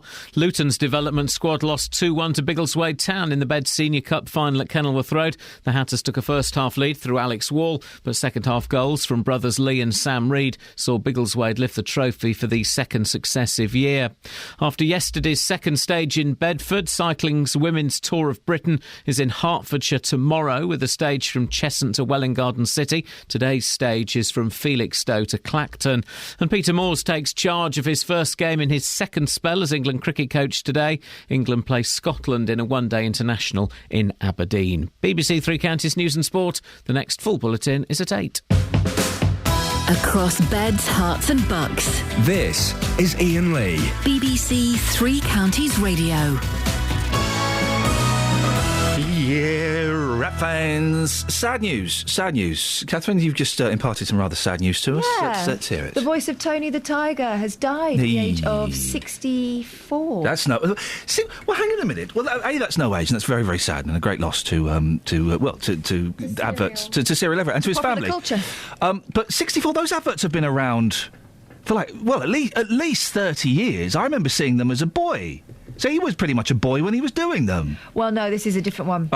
Marshall began voicing the Kellogg's Frosted Flakes mascot in 1999, filling in for the original actor Thurl Ravenscroft. Okay. What happened to Phil then? Thurl. Did he die? This is the curse of Tony the Tiger. I was going to have Frosties. No mention of what happened to Thurl. Have a bowl of Frosties, Kelly, as a tribute. I will, thank you. I never liked Frosties. I'm digging the shredded wheat at the moment. Digging the shredded wheat. How many did you have? What? Not shredded wheat. I do apologise. Shreddies. Oh, right. I was going to say, it used to be a measure of manliness when we were kids. Do you remember? It did. I thought 3 shredded wheat. Oh, that's a weird question. Why would you ask me how many shreddies I'm eating? Yes, I couldn't eat. I don't like shredded wheat. They're like old man's hair, aren't they? They are comb-overs. They're comb-overs. That's exactly what they are. Do you have sugar on them? No. Do you like the milk afterwards, when it's all sweet? Yep. They should sell that. They do. What, they sell the bottom of cereal milk? They do. They sell... Which one? Is it Weetabix milk they've just started selling? Cocoa Pot milk, I think. No, it's Weetabix milk. Is it? You can buy a bottle of Weetabix I don't know milk. if I'd like Weetabix milk. Especially if it's come from someone's bowl. Yeah. I think they harvest it in a different way. Oh, gosh. Well, let's see. You've got a text there. Oh, yeah! Awesome! You gonna bother? I'll do it! Rob from Leighton Buzzard. Morning, Rob. 2 things. My 3-year-old dressed up as a princess. I'm assuming this is a boy. At first I found it weird, but he found it fun. And surely that's what being a child should be. Boom. Perhaps I needed to grow up. Second thing, I understand high heels. Sure, they look nice, but they seem like an instrument of torture. The wife loved them. Higher the better. I would be willing to try them on, but she's a size 6. I'm a size 16? Whoa, Rob, no man. What are you, the Yeti or something? No man is a size... I always thought I had big feet at the size 10. And I went in to buy some shoes the other day, and she came back. So we haven't got that in a size 10. We've got that in a size 11. I said, oh, that's a big size. She says, no, not really. We quite often get people size 13. Size 16? Rob, how on earth do you buy shoes? The 2 things we're asking this morning... First of all, on the back of this story in the Daily Mail, I do feel so sorry for this boy, Romeo. A, he's called Romeo, and B, he's, you've got idiots like me banging on about him. Boy of 5 who likes to wear a dress is barred by playgroup. It makes him happy, says Mum. Yeah, it won't make him happy in 10 years' time, excuse me, when he sees there are loads of pictures of him online in dresses and tiaras. A boy of 5 has been barred from a playgroup because he likes to wear dresses and high heels. Romeo Clark, who has 3 older sisters, regularly dresses up in girls' princess outfits and party frocks at home. But a church-run playgroup has objected to him raiding his dressing-up box to attend its weekly after-school club. So... the first thing to come out of this is, would you be upset, have you been upset, if your son or your grandson has dressed up in frocks, as a princess, as a fairy, as whatever? Does it upset you? I'm man enough to admit I used to do it when I was a child. Okay. Does it upset you? Have you tried to stop it? Or do you think, fair play? The second thing, point 2. This is 1B. That was 1A. This is 1B. Are you man enough to admit you used to dress up in a frock when you were a kid? That then takes us on to point 2, which is slightly separate. Gentlemen, as a dedication to the marvellous work that ladies do for us by walking, go and try on a pair of high heels today. They are impossible to walk in. How do you not snap your heels? And when I say heels, I mean the heels and ankles of your feet. It's impossible to walk in high heels. Kath's showing me a little bit there. They're quite high. They are high. You need to, because it turns out you're a tiny lass. Yeah, but I had you fooled, didn't I? You had me fooled for a year. Mm-hmm. Yeah. I was stood next to Catherine at a bar, and she was wearing flats, and I suddenly dawned on me, she's tiny. And high heels are great. Why are high heels great? OK, they're great because they give you... they enhance the buttocks. Yes, they make me feel less squat. They make women feel less squat. And let's be honest, darn it, they're sexy. They're sexy. There's something about the high heel, the stiletto, that is sexy. I don't know what it is. I'm sure psychologists could look into it. I don't like those. What would you call those? That's a block heel. I don't like the blocks. Boots. I don't like blocker boots. I know they've sold 1 million, but I don't like blocker boots. But men, go and try on a high heel. Take pictures, take some video if you have. Send it to ian.lee@bbc.co.uk and phone up and let me know how hard it is. Tony's in Harlow. Morning, Tony. Hello, Ian. Ever worn the high heel? No, mate, no, my feet wouldn't take it. I've got so much respect for women. It's torture what they go through. It's all right, mate. What have you called in about, Tony? About dressing up. Yes. I used to be a Unigate milkman before the sugar mileage killed them all off. Oh, yep. And I've still got the uniform, the bag. Well, I haven't got an hat, but I've got the uniform. Yeah. And my wife, now and again, when she gets excited, likes me to put it on and then tell me she can't pay the milk bill and what we're going to do about it. Is this for real? Yeah. The worst thing about it, Ian, I don't even get a tip at Christmas. You say that again, Tony? I said the worst thing about it, I don't even get a tip at Christmas. So, So describe the outfit. For some people won't remember the old Unigate uniform. So describe what you'd be wearing. Blue and white with a Unigate badge and blue cuffs. Yeah. Light blue cuffs, and then you've got your light butcher's apron. Yeah. And it's like a sort of leather satchel, is it, with a strap? Yeah, no, that's a cash bag. Right. Okay. And do you have to? I mean, how far does this role play go? Do you have to knock on the door? No, not that bad. But she just... I'm tempted. So much I want to ask but can't. What does she wear? Not a lot. Hey, how does it go? You say, all right, love, you owe me £5.28, and she says, I can't pay it. So, what else can we do? I've got to let him go.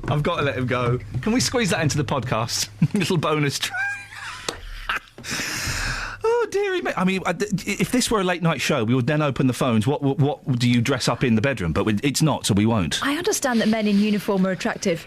Men in milkman's uniforms. My friend, years ago, is an actor now, but he used to a comedy character called Charlie Cheese that was like... I remember Charlie Cheese. Charlie Cheese was good. He was a Mickey take of like old 70s comedians. So he had a grey wig, like a grey suit with loads of sparkles and spangles on, a gap in the teeth, little gap in the teeth he made with wax, and he was a very cheesy comedian.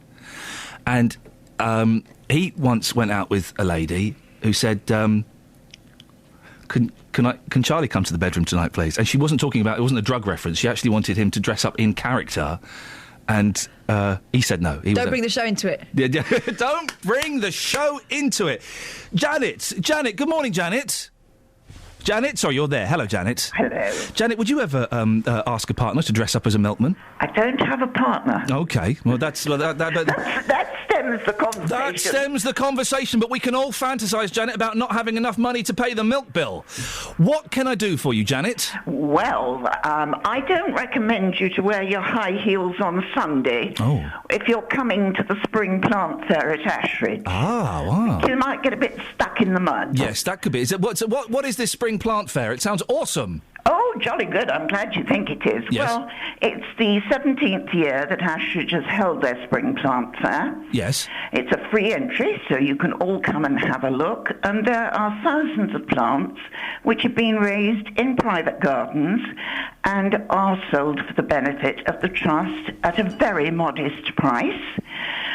Because they're grown in private gardens, they'll grow in your garden too. In other words, they'll grow on the chalk, the clay, and all this mucky soil we have around here.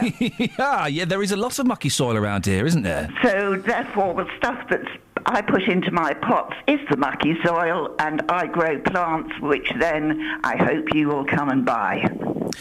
Well, how much... is it not leaving a huge hole in your garden, Janet, by removing these plants?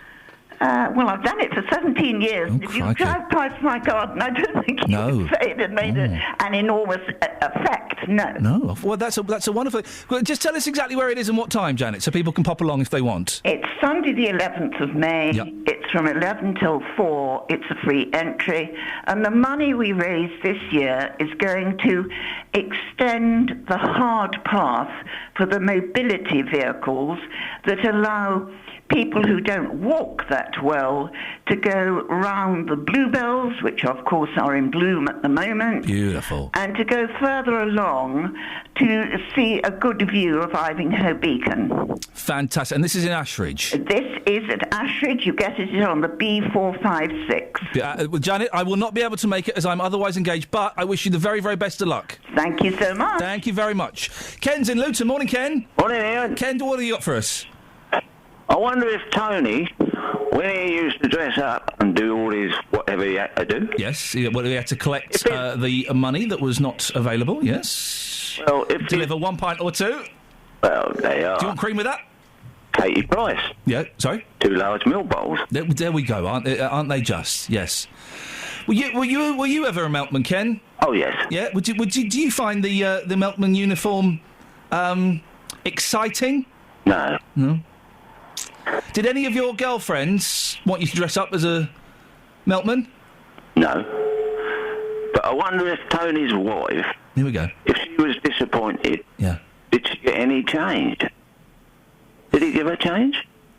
I don't even. I can't even. This euphemism has gone too far. We need Tony Fisher here to help with this filth. I don't know. Ken, why don't you tell us about one of your girlfriends? I went out with a girl named Flo. I packed her in. She told me no. Then I went out with a girl named Jill. My good luck, she was on the pill. I thought that had...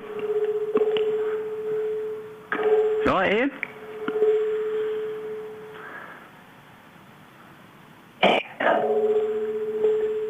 You're getting that feedback here, Ian.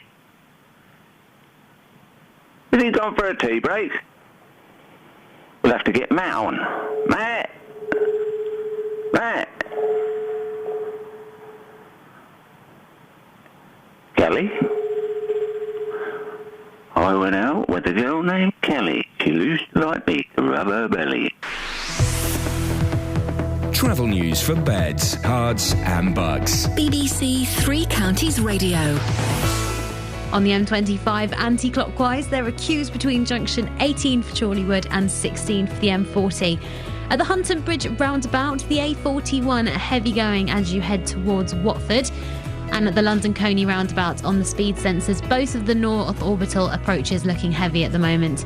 On public transport, the Piccadilly line is suspended between Cockfosters and King's Cross with severe delays on the rest of the line after a signal failure. I'm Alice Glossop, BBC Three Counties Radio.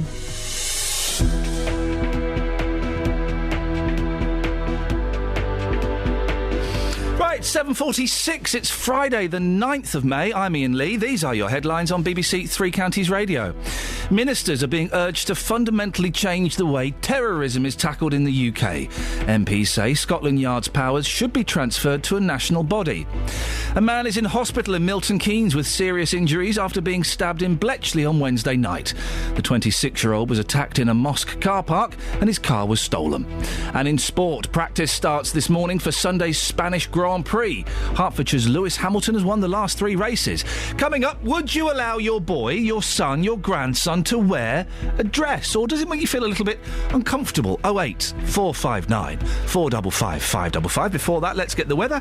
Here's Georgina. Beds, hearts and bucks weather. BBC Three Counties Radio. Good morning. Quite a breezy day today, and we've got a few blustery showers around too, which will become quite heavy this afternoon, but we should have some bright, even sunny intervals as well. Temperatures reaching about 15 or 16 degrees Celsius. Tonight, there's just a quiet period when the winds drop and it dries out a little, but then it clouds over ahead of a band of rain, which will push in from the west. Now, that's going to be quite heavy in the early hours of the morning, but should just about have passed by the time you get up, unless you're a really early bird. The winds pick up as well with that wind, with that rain, with temperatures down to about 9 degrees Celsius. And tomorrow, some more really drizzly rain is left behind, and we've also got a few blustery showers for the rest of the day and through the night too.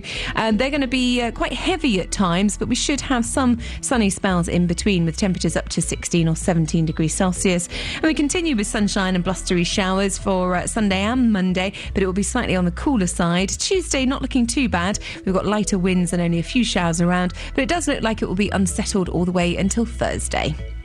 Thank you, Georgina. We were there through the good. Ray with a header, and there's the 30 goals. Can he make it two? He can! Troy Deeney makes it two! Would you believe it?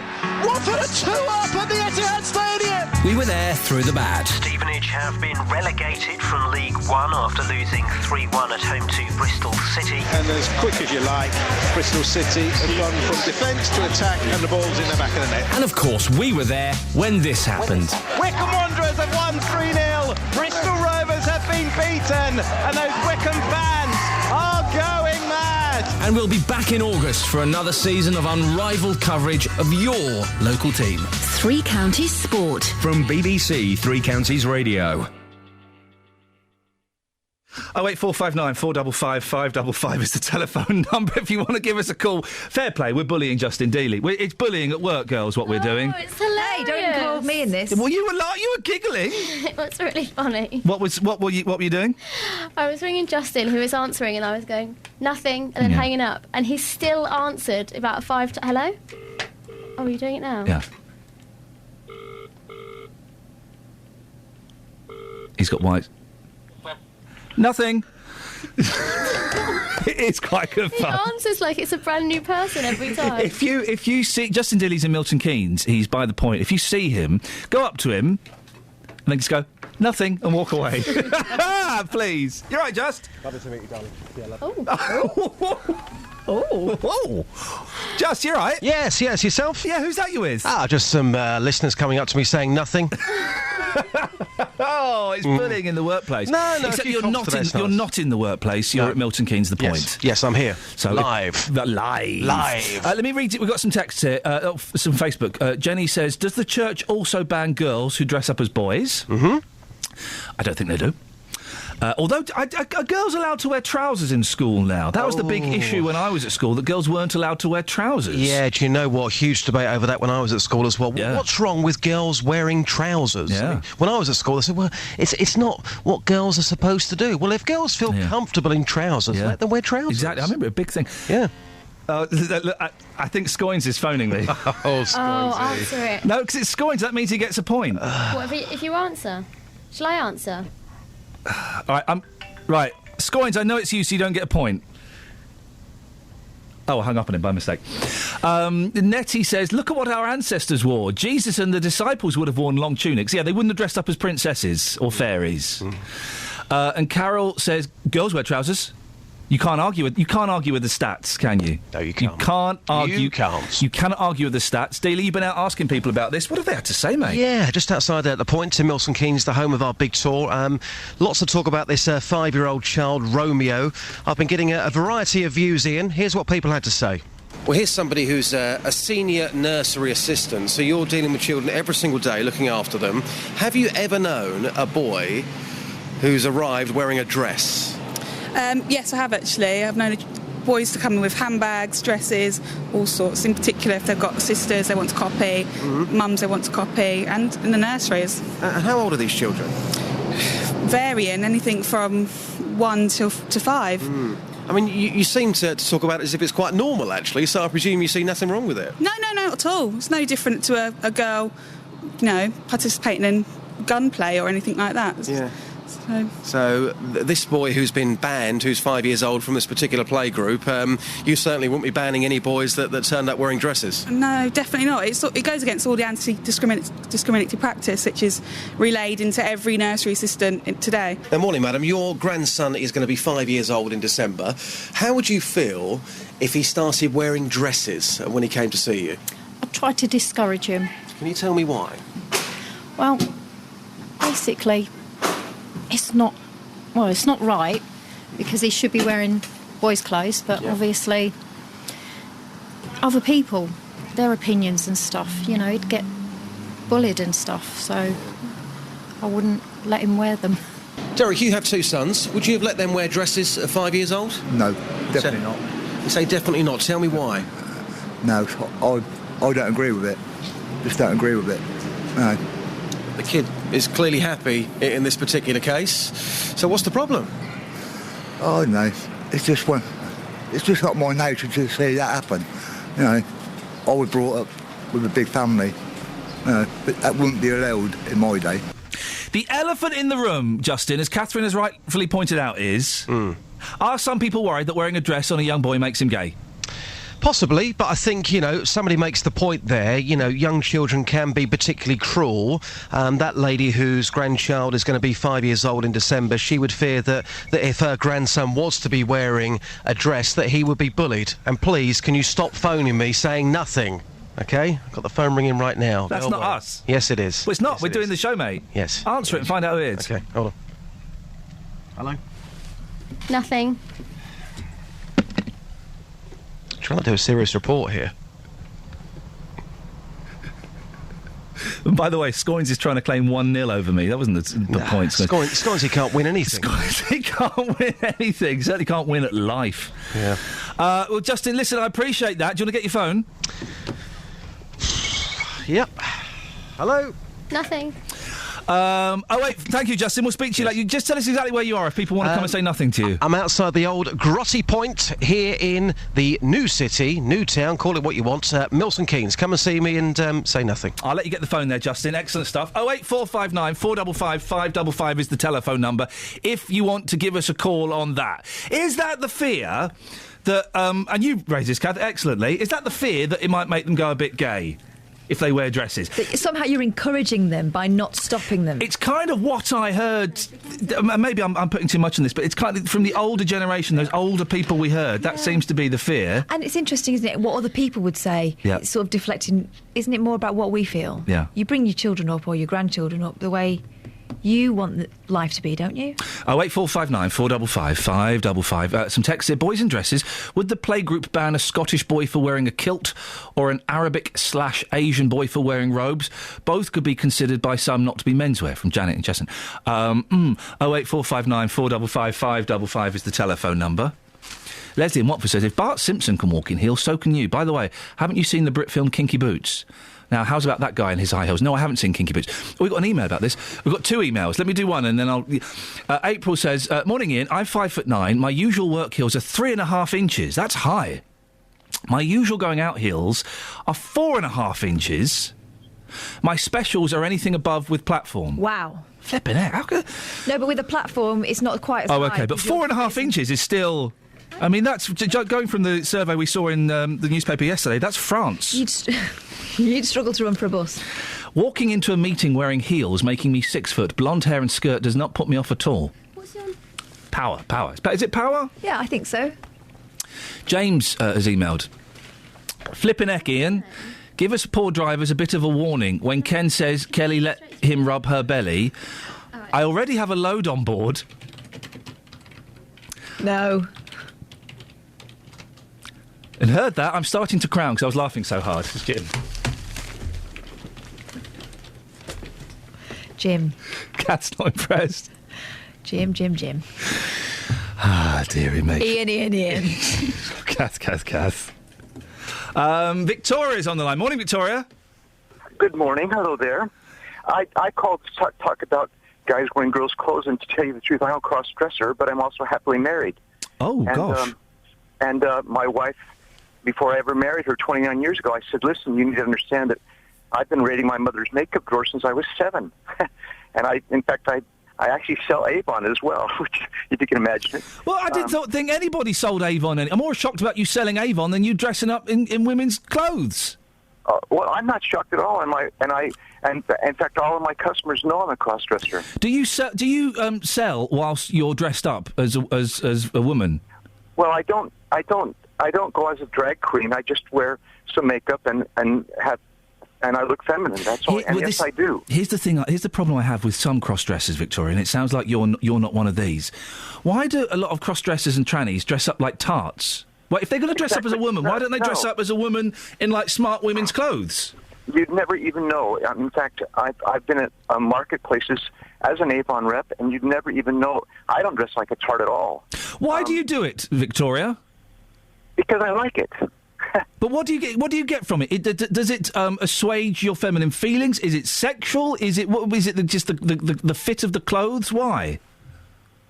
When I don't dress in very feminine clothes. I look like a normal woman on the street. Really, you wouldn't tell the difference from me. But I started liking makeup when I was 7 years old, and it never stopped. But you're heterosexual. You're married.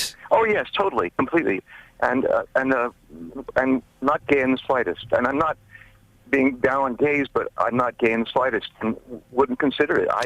I decided a long time ago that I like women. What are you wearing at the moment, Victoria? I'm wearing I'm wearing 2 earrings, and I've got some blush on and a little bit of lipstick on, and a little bit of eyeshadow. Nothing garish. I would look just like a normal girl on the street. And is that how... Now, don't be offended. Is that how you normally speak, or are you putting on a slightly effeminate voice? No, it's how I normally speak, because I sell Avon, and of course, that's how I normally speak. Yeah. Do you see a day, Victoria, when none of this will matter and we can all wear what the hell we like? Well, all of my customers have been very kind about it, and it's it's fun to be able to say, this mascara that we sell is really good, and I use it. Victoria, I've got to move on. I appreciate your call. 08459 455 555. Beds, cards and bugs. BBC Three Counties Radio. The M25 anti-clockwise, queuing between junction 18 for Chorleywood and 16 for the M40. On public transport, the Piccadilly line is suspended between Cockfosters and King's Cross with severe delays on the rest of the line after a signal failure. I'm Alice Glossop, BBC Three Counties Radio. Thank you, Alice. Well, there we go. Our first genuine cross-dresser calling the show this morning. What do you think? It does expand it a bit. OK, let's carry on talking about kids dressing up in girls' clothes. Would you do it as a bloke?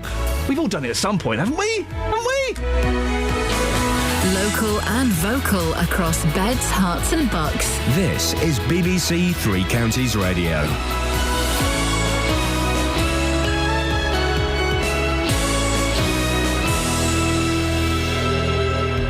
It's 8 o'clock. I'm Simon Oxley. The headlines: government told to change the way it tackles terrorism. Man stabbed in Milton Keynes car park, and Bedford dental nurse won't face third trial. BBC Three Counties Radio. Ministers are being urged to fundamentally change the way terrorism is tackled in the UK. MPs say Scotland Yard's powers should be transferred to a national body. They also want people suspected of fighting in Syria to undergo a debriefing programme when they return to the UK. Amar Wakouf from Milton Keynes is the founder of the group Syrians in Britain. It does pose a threat to us, whether we like it or not, because what's at stake here is not an individual who goes and trains on combat and gets a costume to warfare and then coming back posing a threat to the society or his neighbourhood or her neighbourhood. It's actually the intellect that we're giving a lifeline here to. It is this intellect, feeding it is what is dangerous. A man is in hospital in Milton Keynes with serious injuries after being stabbed in Bletchley on Wednesday night. The 26-year-old was attacked by three young men in a mosque car park in Water Eaton Road at around 10:30. He was stabbed in the chest and wrist before the men stole his red Vauxhall Corsa. Police say they have increased patrols in the area and are appealing for information. A man who was arrested 5 days after going missing from an open prison will appear in court later today, charged with carrying out an armed robbery. Michael Wheatley is accused of robbing a building society in Surrey on Wednesday while he was on the run. A dental nurse from Bedford is considering taking a case of unfair dismissal against the employer she was accused of poisoning. Ravinda Kaur was charged with putting mercury in the coffee of her practice manager in Shefford in 2012. Over the past 2 years, she's faced 2 trials in which the jury failed to reach a verdict. Now it's been confirmed she won't face a third trial. She says the whole experience has taken a lot out of her. It's taken a huge toll on my life. It has been so agonising, and I have just been left with a feeling of just emotionally being traumatised, and the healthcare authorities are taking care of me now. Plans to allow HM Revenue and Customs to seize money from people's bank accounts in order to pay tax bills have been sharply criticised by MPs. The Commons Treasury Committee says tax officials have a history of making mistakes. The Treasury insists it's already proposed measures to protect savers. Measures the government put in place to regulate free schools have been questioned by MPs. A report says financial management of some of the schools is inadequate and that systems are too reliant on whistleblowers to say when things are going wrong. In sport, practice starts this morning for Sunday's Spanish Grand Prix. Hertfordshire's Lewis Hamilton has won the last 3 races. The weather, a mixture of warm sunny spells and heavy showers and a windy day. A maximum temperature 16 degrees Celsius. And you can get the latest news and sport online at bbc.co.uk/3 counties. BBC Three Counties Radio's big tour of beds, hearts and bucks. Yeah, I live in Milton Keynes, work in Milton Keynes. It's all about open skies, lines of wonderful boulevard trees. It's all about where you live. So we always come over here for a cup of coffee. 5 minutes away from the city centre, you've got the countryside, but you've got all the London shops here if you want them. And all this week we're featuring Milton Keynes, the big tour of beds, hearts and bucks. BBC Three Counties Radio. Morning, Iain Lee, BBC Three Counties Radio. 4 minutes past 8, only another 56 minutes of this nonsense, and then JVS takes over. Lots to talk about between now and 9 o'clock. And as always, keen to hear your thoughts on some of these. We hear calls for more action on terrorism. Would you be offended or upset if your son or your grandson started wearing dresses? And how on earth do women walk in high heels? Blokes, this is your challenge this morning. Go and try and find a pair of high heels in your house, put them on and try and take a few steps. It's impossible! If you want to get in touch, facebook.com/BBC3CR, or you can send me a text, 81333, start your text 3CR, or the best way, and we've had some cracking calls this morning already, the best way to get in touch is to phone me, 08459 455 555. Across beds, hearts and bucks. This is BBC Three Counties Radio. Some texts on dressing up. Tony says, do guys who wear dresses like the way that it hangs, do they wear for the dress? Thank you, yes. OK, good. Do they wear for the ballroom? Certainly more freedom than jeans. There's too much... I wore a kilt to a friend's wedding a couple of years ago. There's too much freedom. There's too much freedom, really. I like encasement. You felt exposed? Yeah. Do you not wear boxers underneath? Not in a kilt, no. Oh. No, you don't. Right. Let's move on quick before we get another phone call. Jay says, my ex-wife used to let our son dress... You don't wear underwear when you're wearing kilt. You don't... Well, I heard that was a tradition. I've never tested it out. You don't. It would explain why you wear the sporran. And also, if you were wearing... Told you kilt down at the front. If you were wearing boxers, things pop out of boxers all the time. I mean, I'm wearing boxers now and Oversharing. Really? Yeah. I can take a picture. No. My ex-wife, says Jay, used to let our son dress up in dresses and wear high heels around the age of 4 to 7 years old, which never worried me. Which never worried me. But now he's 18 and he's gay. Is that the fear?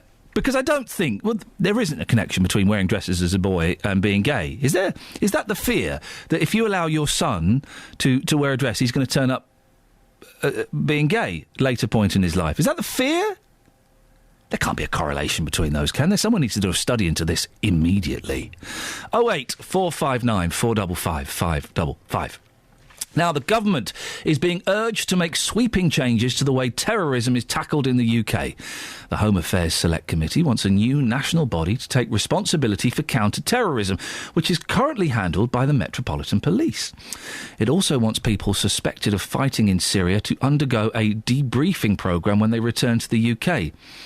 Dr David Lowe is a former counter-terrorist detective and is now an expert on terrorism and security at Liverpool John Moores University. Joins me now. Morning, David. Good morning, Ian. A debriefing programme, what does that mean?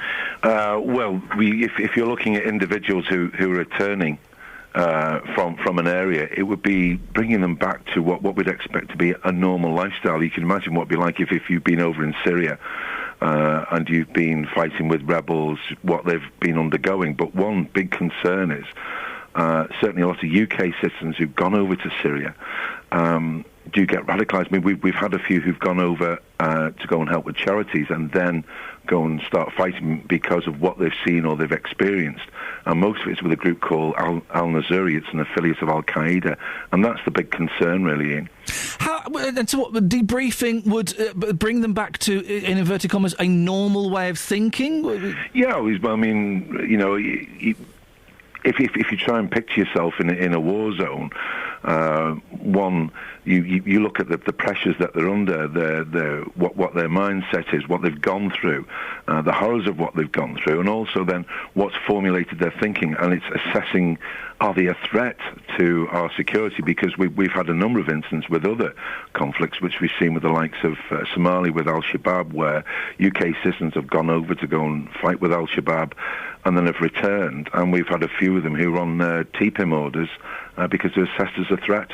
I was interested in this idea of taking anti-terrorism responsibility away from the Met. Why is that being suggested, and would that not confuse things if there's another body? Well, to me, it just seems like a natural progression to go on. I mean, the Met normally coordinates most of counter-terrorism within the country. I mean, I saw, before I retired from the police in 2007, I was in counter-terrorism then, and I watched it go to a regional setup which was headed up here in the northwest by Greater Manchester. But we always worked together. I mean, we weren't separate silos. Obviously, as you can imagine, certainly when there was even a national threat, you have to talk to each other and work together, and then there was the international threat. That was going on. So you have to work together. And the Met basically coordinated most of it for obvious reasons, because London's our capital. A lot of threats were focused on London, but obviously in other areas around the country. So you do work together. I think it would make a natural progression to go to the National Crime Agency. I don't think you're going to see it happen overnight. It would be over a few years. The Met have done a good job, though, haven't they? They've foiled things. They've arrested people. Oh yeah, I mean that's but it's been how can we put it, experiential. I mean, you look at events that happened from post 9/11, Madrid, certainly, obviously, London was in 2005 was a big one. Then you look at those that have hit the media where there's been prevention, from the aircraft that was at 2006, because my memory's fading, around 2006. And then even more recently, we've seen around the country plots where cars have been stopped and there's been weapons or explosives found in the boot of the car.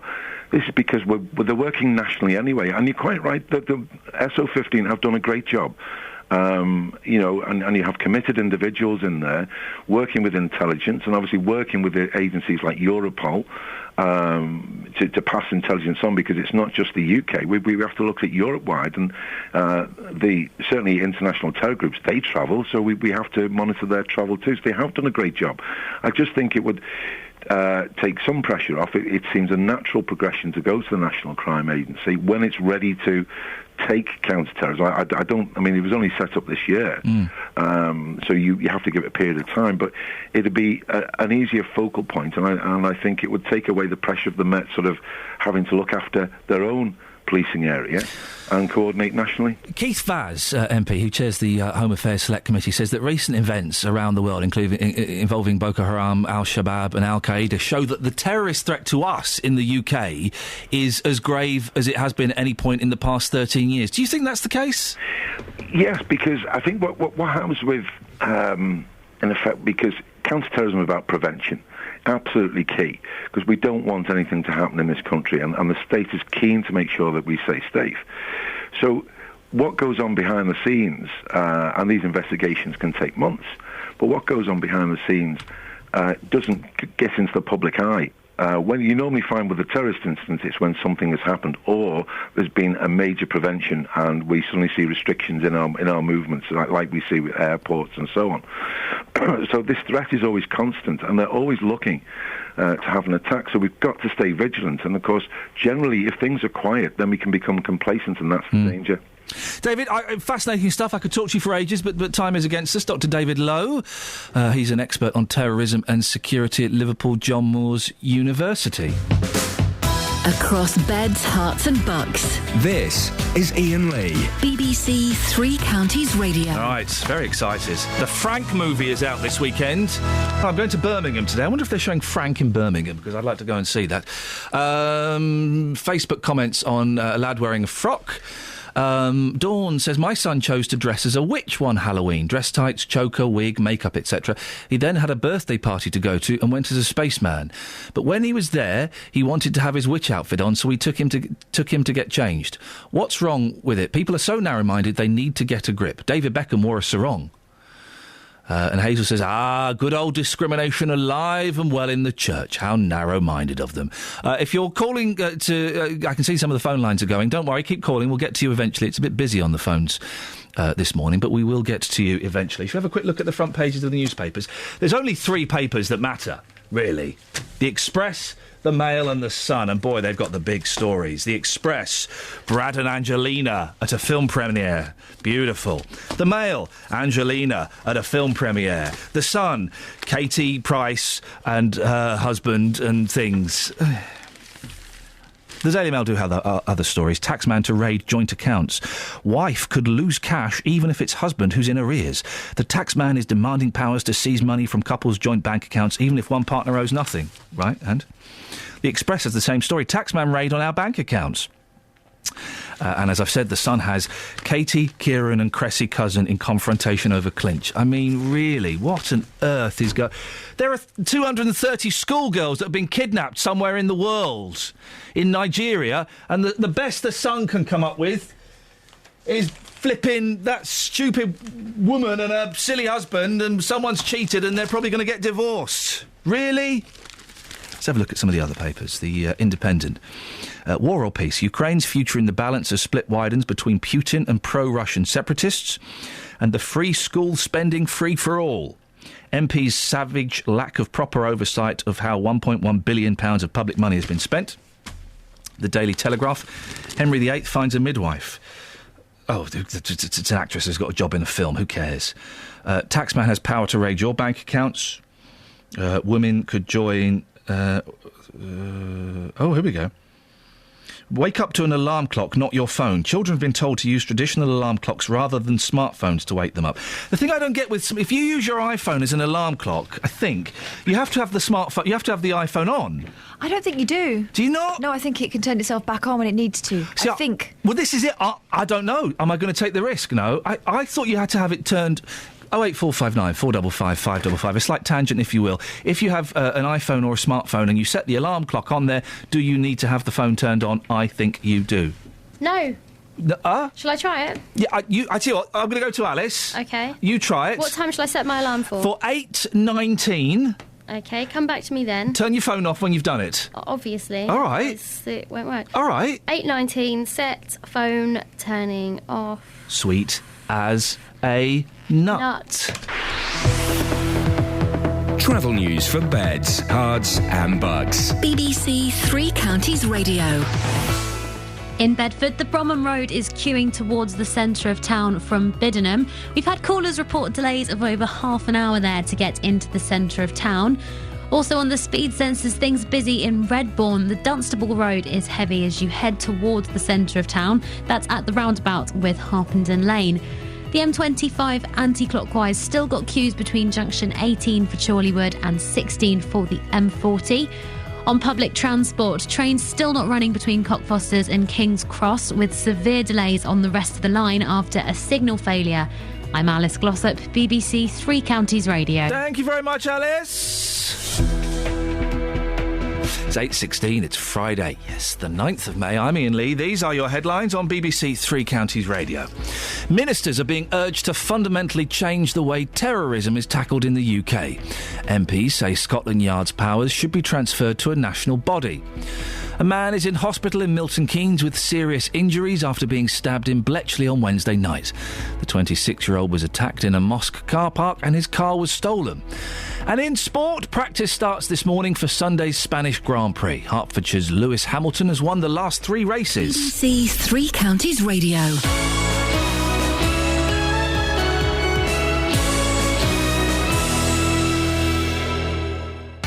BBC Three Counties Radio's big tour of beds, hearts and bucks. It's all about open skies, lines of wonderful boulevard trees. Inviting everyone to where you live. As a whole, it's a lovely place to live. Everything you need under one roof, yeah. Just a useful, friendly place. Everything you need's on your doorstep. And it's just nice. It's nice for going for walks and things like that. And all this week we're featuring Milton Keynes. I live in Milton Keynes, work in Milton Keynes. If you've got a story everyone should hear about, let us tell them about it. We're not far from anything green, really, if you think about it. The big tour of beds, hearts and bucks. It's a place where you can learn and you can do anything in the world. Milton Keynes is a lovely, friendly, brilliant place to live. BBC Three Counties Radio. Oh, indeed. Oh, indeed. How are you? You look like a schoolboy in your grey sweater. It's nice. Do I? Yeah, it's nice. Oh. I can imagine you. Were you a swat at school? Were you a bit of a teacher's pet, or were you... Good Lord, no. Were you a bit naughty? Oh, yes. See, I can imagine you... I imagine you being the kind of kid that took a briefcase to school. Did you? Did you? No, I did not. Okay, I just imagine you being that. No, I was a funny child. Funny, peculiar. Why? Well, I was. I mean, look at me. You can imagine. You were kind of a radio anorak even as a young age, weren't you? Because you were phoning up radio stations as a boy. Well, I was, but that wasn't really part of my school life. My school life was more... I used to do impressions of all of the teachers. Gosh. And it frequently became a... they'd wheel me out at assemblies and things like that and get me to do impressions of all the teachers. That became a... Wow. Yeah. That became... yeah. How funny. And when I left school, I had to put on a full performance. I had to do them all, from the head teacher all the way down. Some of the teachers didn't like it. No, I bet they didn't find it funny. Yeah, I bet they didn't. No. How interesting. I didn't know any of that. Really? How funny. This is a bit of a surprise. We've learned a little bit more about you. Well, there we go. Thank you very much. What's on your show today? Coming up on the big phone in this morning from 9. Should children who commit crimes be given lifelong anonymity? 30 charities have told the government that they want children who commit crimes to have their identity protected for the rest of their lives. You seen this story today? No. They say the current law designed to protect children is not fit for purpose, and this was demonstrated recently when the boy accused of stabbing teacher Anne Maguire to death had his name published in a national newspaper. Well, the childlike image of one of James Bulger's killers, John Venables, was splashed across the front pages when he was arrested back in 1993. Do you remember that picture of him with the... the height restriction thing? Yeah. But now campaigners say that naming and shaming young people who break the law unfairly tarnishes their name for the rest of their life, years after they've served time for the crime they committed. Well, from 9 this morning, I'd love your views on this. Should children who commit crimes be given lifelong anonymity? 08459 455 555 with your view. Across beds, hearts and bucks. This is Iain Lee. BBC Three Counties Radio.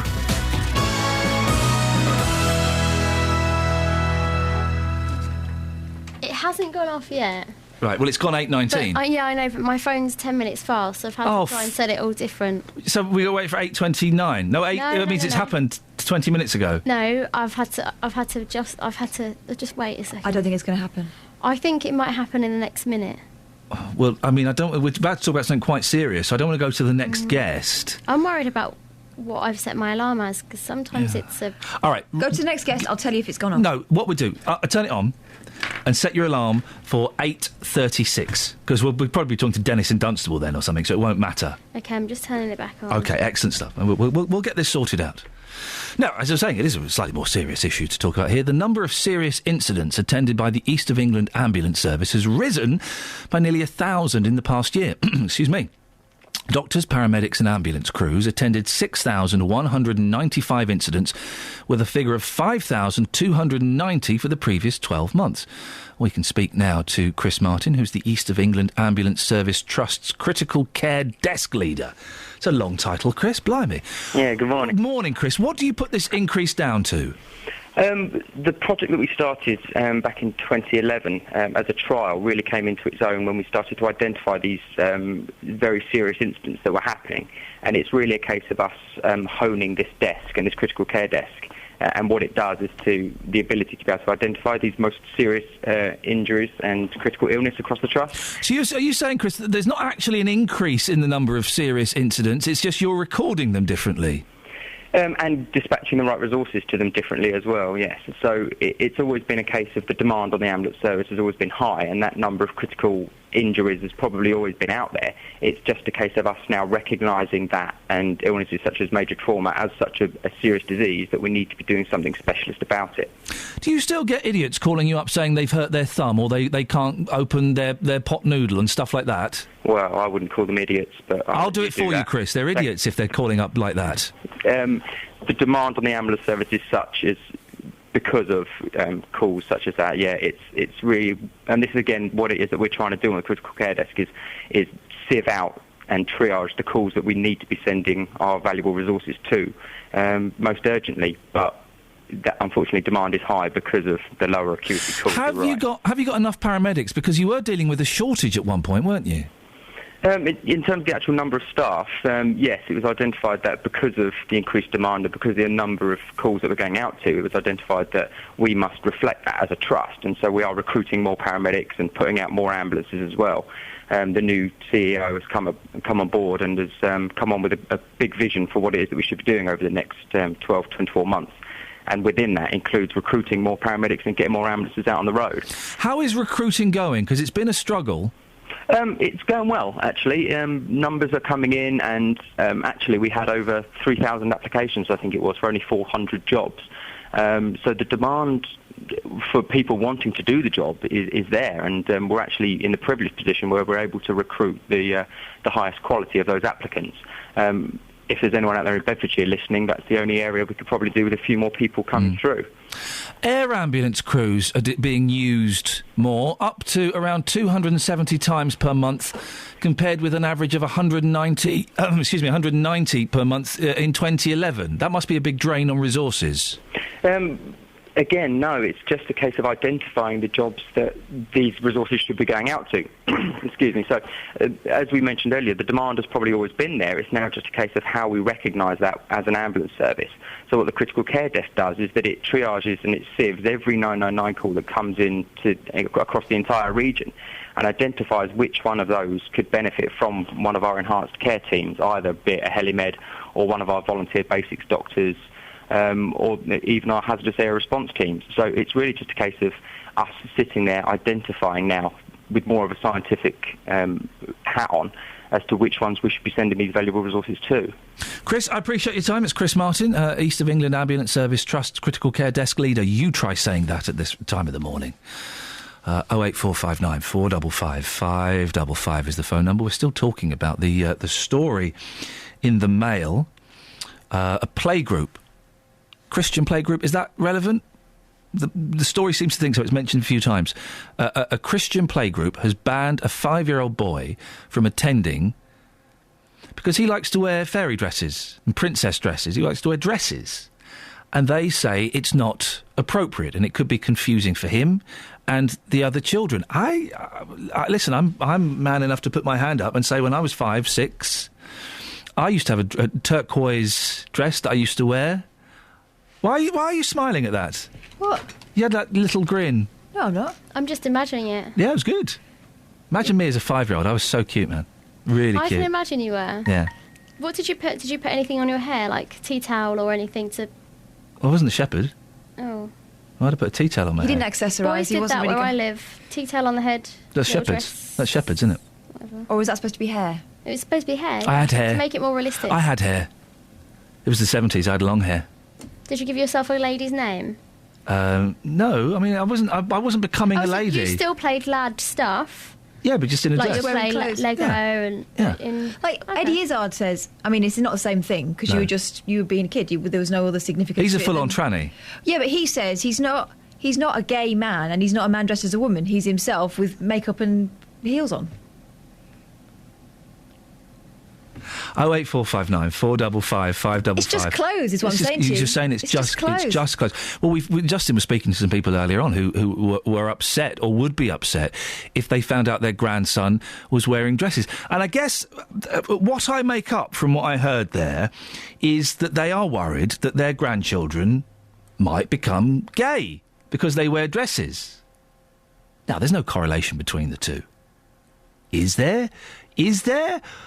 I don't think, because gay men don't wear dresses, do they? Well, it's also suggesting that gay men are in some way women, which is not true. No. So, it's just clothes. Let's throw this. Let me throw this out there.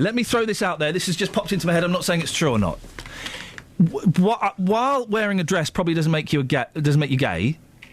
Is there a chance that if you are gay at a young age, at 5 years old, which they are born gay? Okay, that's one theory, and you are aware that something's different, but you're not quite sure what it is. Perhaps you experiment with that difference, or try to express that difference by wearing women's clothes.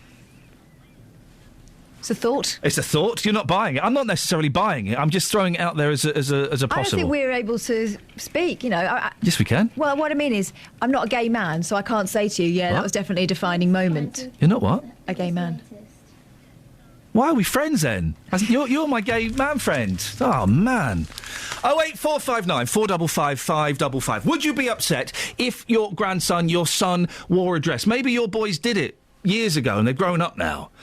How did it make you feel? And also, on a side note, we've had no gentleman brave enough to try and squeeze into a pair of high heels and walk down some stairs. If you fall down and break your neck, it is nothing to do with us. I've tried it in the past. It is flipping hard. I have no idea how women can function in high heels. But no idea at all. I can drive in them, I can run in them. Wowzers. My alarm anything. hasn't gone off. Do you remember the experiment you wanted us to... Yeah, but I thought what was the plan again? OK, but explain it to her, please, for goodness sakes. 08459 455 555. Travel news for beds, cards and bugs. BBC Three Counties Radio. In Bedford, the Bromham Road is queuing towards the centre of town from just around Bridge End. We've had callers report delays of over half an hour to get into the centre of town at the moment. On the speed sensors between Dunstable and Houghton Regis, the A5 are heavy going in both directions. Also at the Park Street roundabout, all of the approaches looking very congested at the moment. On public transport, London Midland and Virgin trains between Milton Keynes and Euston have delays of up to 15 minutes after a train broke down at Watford Junction. The Piccadilly line also has severe delays after an earlier signalling problem. I'm Alice Glossop, BBC Three Counties Radio. Across beds, hearts and bugs. This is BBC Three Counties Radio.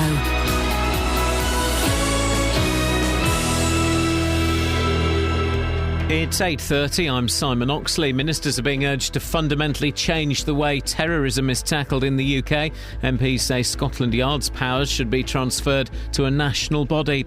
A man is in hospital in Milton Keynes with serious injuries after being stabbed in Bletchley on Wednesday night. The 26-year-old was attacked in a mosque car park and his car was stolen.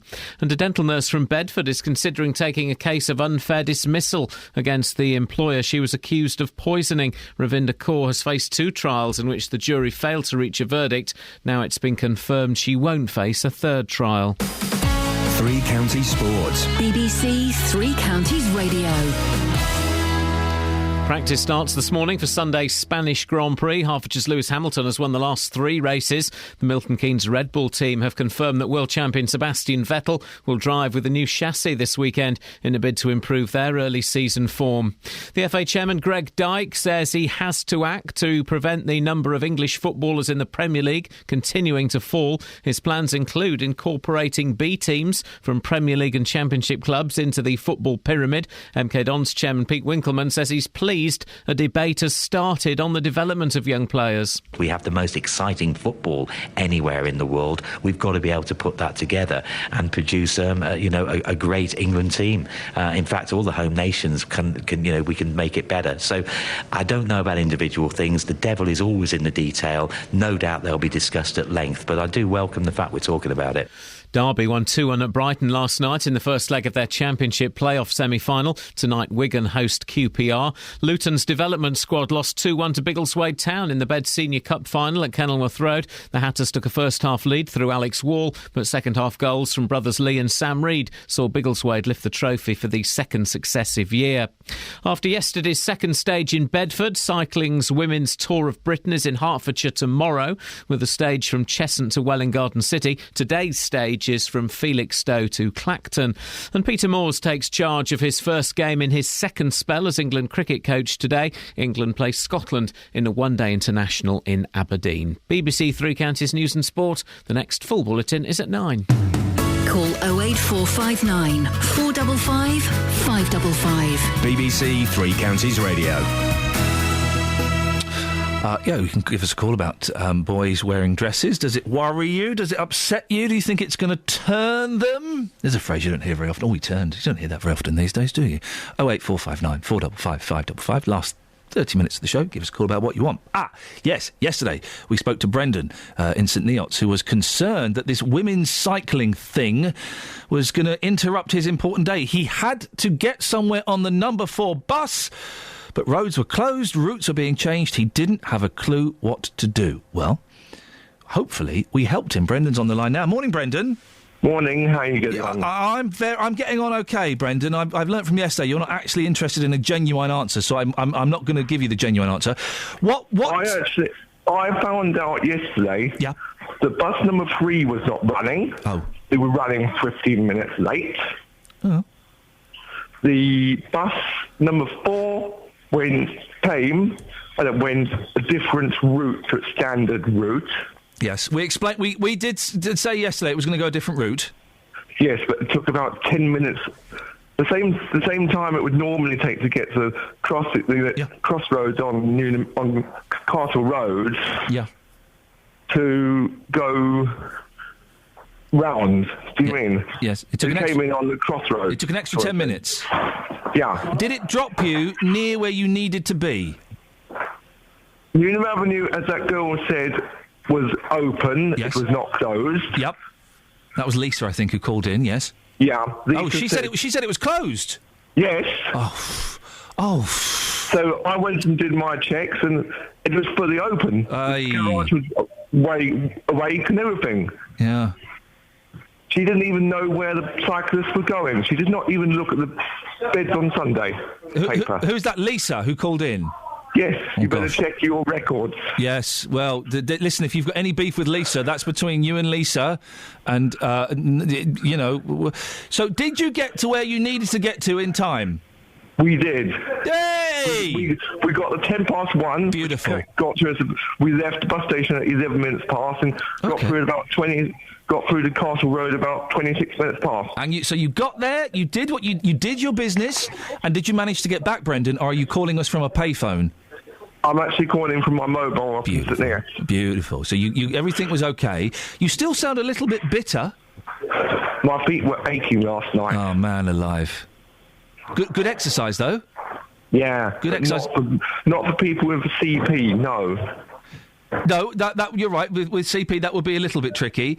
So, do you feel you've been let down by the bus service? I feel I've been. The driver was great going out. Yeah. He was brilliant. He kept us in the loop. He even came and got me and my friend because we weren't sure whether he was the bus or what was going on. Fantastic. You are visually impaired, aren't you? So it was a little bit tricky to work out where you are. He came and got you, did he? Yes. He was marvellous. Well done him. I mean, we had to get my friend to go round the bus stop because when we came back into the bus station, there was a great big puddle of water on the floor. Well, it would be heavily rained. Yes. Well, you can't blame that on the bus company or the cyclists, can you? No, you can't blame the cyclists for that. You can't blame Victoria Pendleton. Brendan, it sounds like, permission to speak freely, it sounds like you were mildly inconvenienced and everything was all right in the end. Well, the bus driver, the driver we had going out, he helped us a lot. Yeah. And I said to him, look, because I've got sight problems, keep us in the loop. Keep you in the loop. Keep us in the picture. Keep in that picture. Although it will be difficult for you to see the picture, so the loop would probably be more appropriate. Yeah, but he kept on talking to us. He kept on talking to all his passengers on his bus while they were on weird runs like that. OK, well, good for him. I'm getting the impression that the driver on the way back perhaps wasn't quite so good. He was. He went the standard route. So what? Hang on a minute, Brendan. The driver on the way out was good. The driver on the way back was good. There was a puddle. You got there 10 minutes later than normal. What's your beef? It sounds like it went perfectly. Yes. No, but why are you sounding so grumpy? I wasn't quite sure what was happening first of all. Oh, OK. But you got there in the end. So all in all, thumbs up. You think they did well? Yeah. Did you go and witness any of the cycling? No. At the time we were at the Primary Methodist Church on Unum Avenue. Well, Brendan, listen, I'm glad you got there successfully. I'm glad we managed to help you. I'm sorry if Lisa gave you false information. I'm sure it wasn't her intention in the slightest. You see, we help people on our show. Yeah, apart from me. Loads of people coming up to me this morning in Milton Keynes, the home of our big tour, just saying, hey, J-Dog, yeah? Nothing. That's beautiful. That is. Cheers for that. And that is why I love the listeners to this show and everybody who lives in Beds, Herts and Bucks. Not everybody, but most people. Oh, well, good for them. If you still got another 15 minutes, if you want to go up to Justin and just go up to him and go, nothing. Yeah. Then your phone's ringing. Do you want to answer that? Yep. Hold on. J-Dub. Nothing. Okay. Can we carry on now? We can carry on. We certainly can. Lovely. So, Justin... Oh, by the way, very quickly, you've got your own music show tomorrow between 9 and 12. I've got my own music show tomorrow at 6 o'clock in the evening. It really is a corker. Yeah. Who have you got on your show? Tomorrow, it's a Eurovision special. Eurovision weekend. Ouch. Andy Abraham is going to be picking his favourite musical memories. He, of course, famously failed for the UK years ago. But he is local. He's going to be on the programme. He failed, but he's local. He's local and vocal. We have the UK and American charts from this weekend in 1970. And, as I'm in Milton Keynes this morning, some musical memories from Milton Keynes. One of them is a story which is just incredible. It's about a Jimi Hendrix record, and I was just standing there with my mouth open. You will hear that story tomorrow. Okay, and if you want to hear nobody who's failed, then listen to my show tomorrow evening at 6 o'clock, where I just bring in a bag of CDs and whip them out at random and play them. Yeah, I tell you what. How about we have a music off? Why don't we get some feedback and comps on the two programmes tomorrow? So people listen to my show and your show, and they review both. How's that? I'm totally up for that. If anyone wants to volunteer to listen to Justin's show, it's 3 hours. Sorry about that. 9 till 12 tomorrow.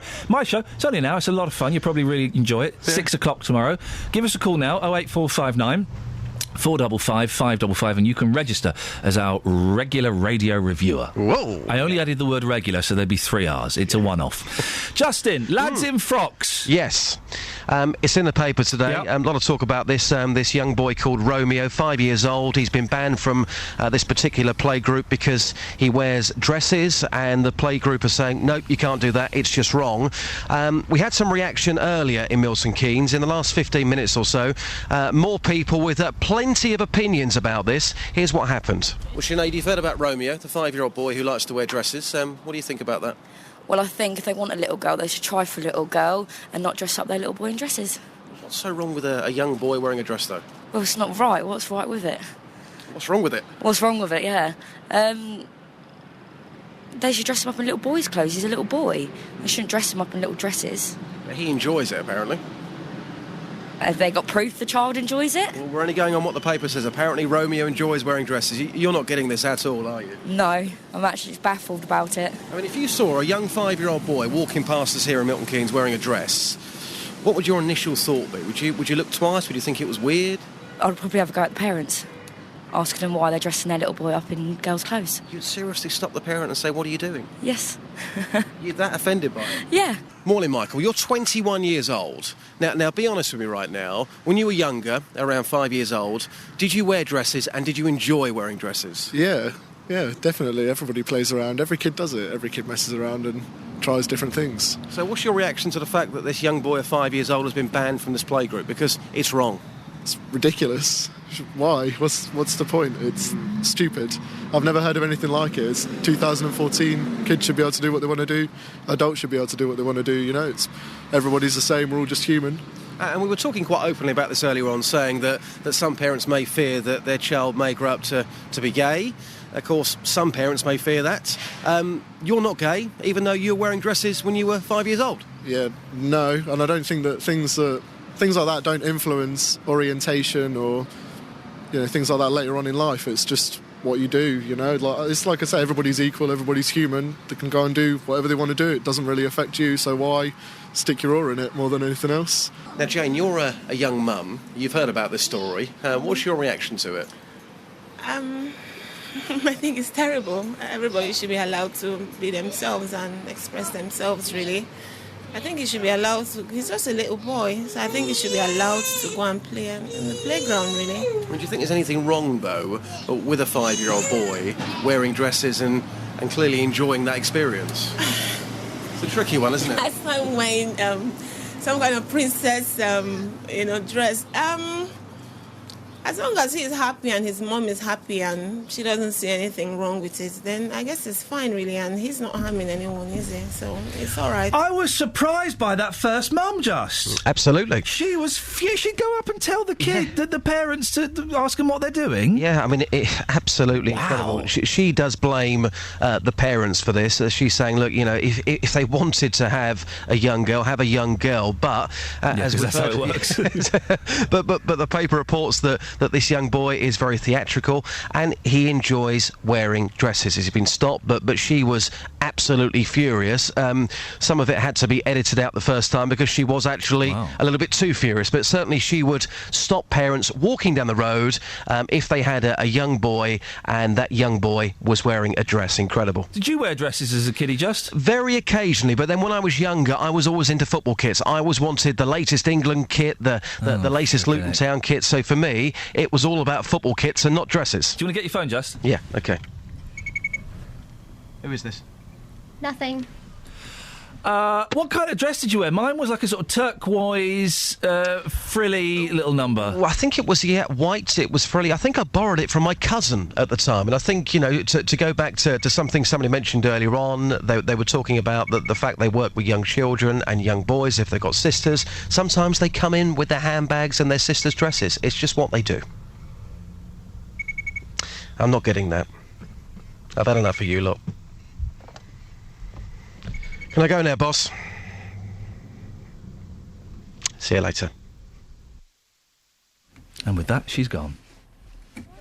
First rule of reporting, turn your phone off. Exactly. That's the lesson to be learnt from that, J-Dog, is not to be upset when people are winding you up with phone calls. The lesson is, turn your phone off when you're on the air.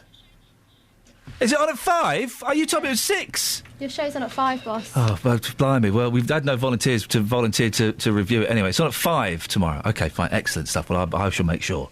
That I'll be listening at 5 o'clock. Please, it's just me with a plastic bag pulling CDs out and playing records. What more could you want? This is Iain Lee, BBC Three Counties Radio. 08459 455 555. Let's get the travel with Alice. Travel news for beds, cards and bugs. BBC Three Counties Radio. In Bedford, the Bromham Road is queuing towards the centre of town from around Bridge End.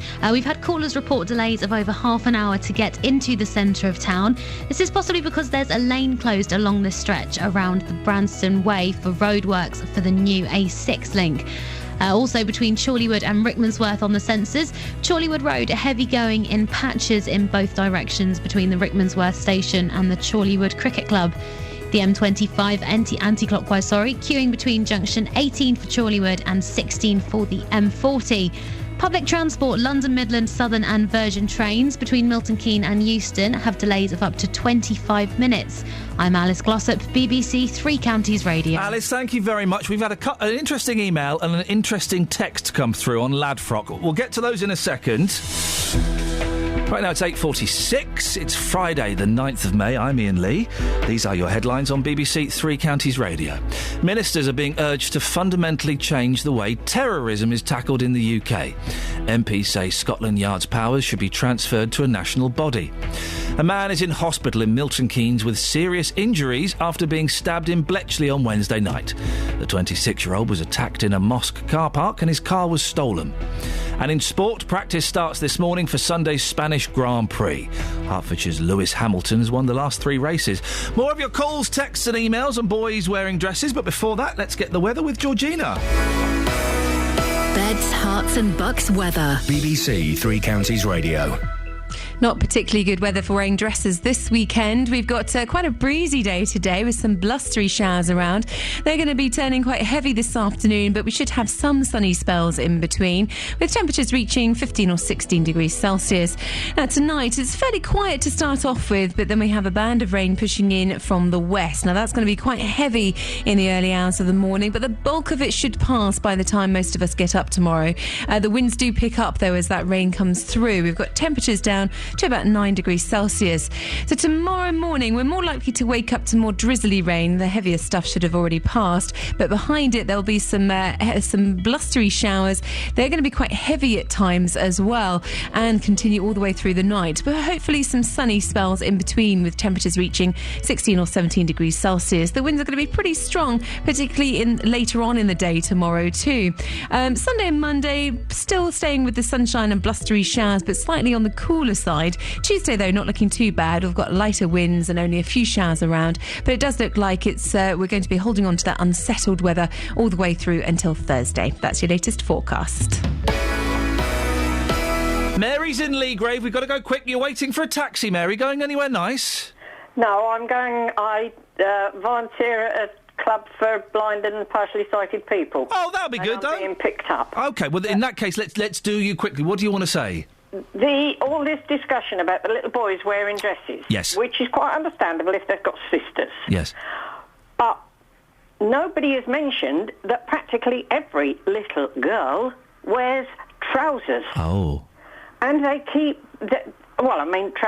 from little girls, babies and little girls, right up to adults. I mean, I'm standing here, I'm wearing trousers. Oh, dear. Did you wear trousers as a youngster, Mary? They weren't very popular in the late 40s and I guess that it wasn't for little girls, you're right. But I guess the thing is that men and women do wear trousers. They're non-gender specific. But dresses are specifically worn by women, aren't they? No. All right, well, my taxi's arrived, so I've got to go. Ta-ta, Mary! Marco in St Albans has texted in. I wonder how many of these women that said it's OK for the young boy to wear a dress because he should be able to do what he wants if he is happy would feel the same way if their husband went out in a dress. Huh? I don't see the connection. The little boy's doing it because he likes dressing up and playing, and he doesn't necessarily know that the dresses are for women. They're just pretty and comfortable and fun, and it's fantasy. Not the same for the husband. And then I've had this interesting email. Stan. So this 5-year-old dressing up in girls' clothes must make him a transvestite. What? So is it wrong to be a transvestite? This is a serious question. Well, I can answer that question. Stan, no, it's not wrong to be a transvestite.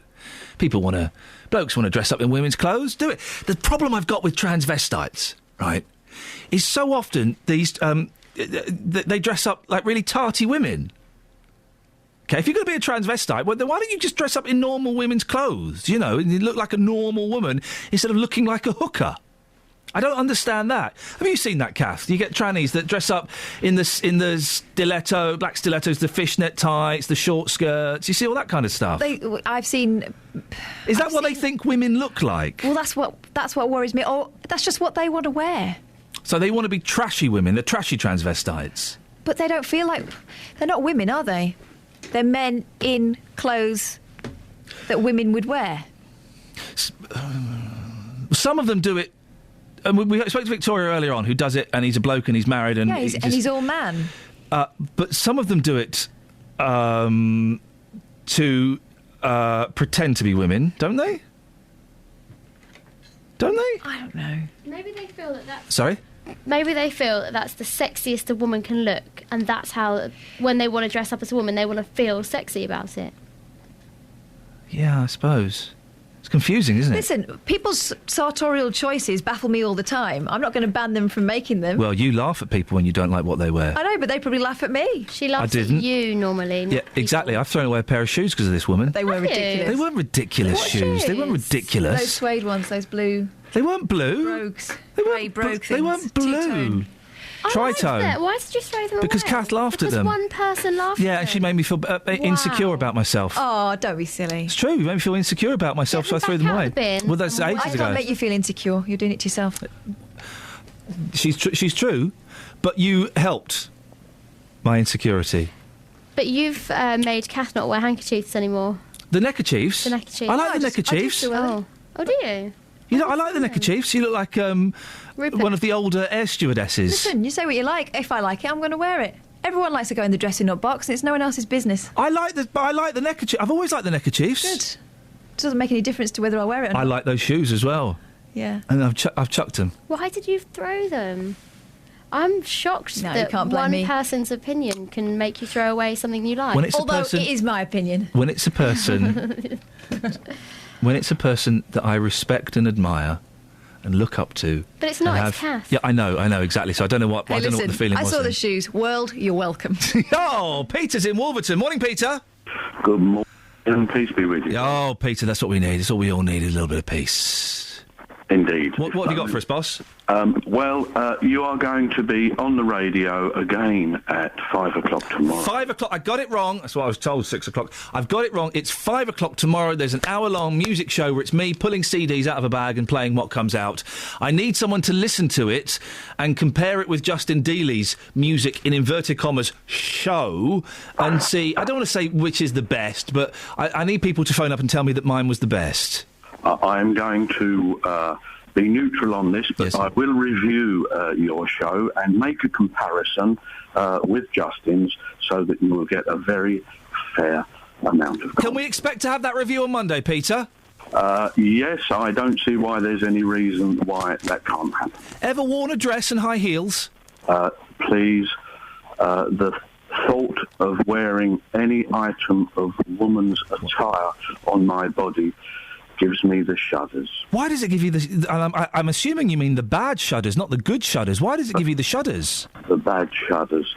I refer to myself as heterosexual 100%, and if you wish to be dressing in such a manner, that's up to you.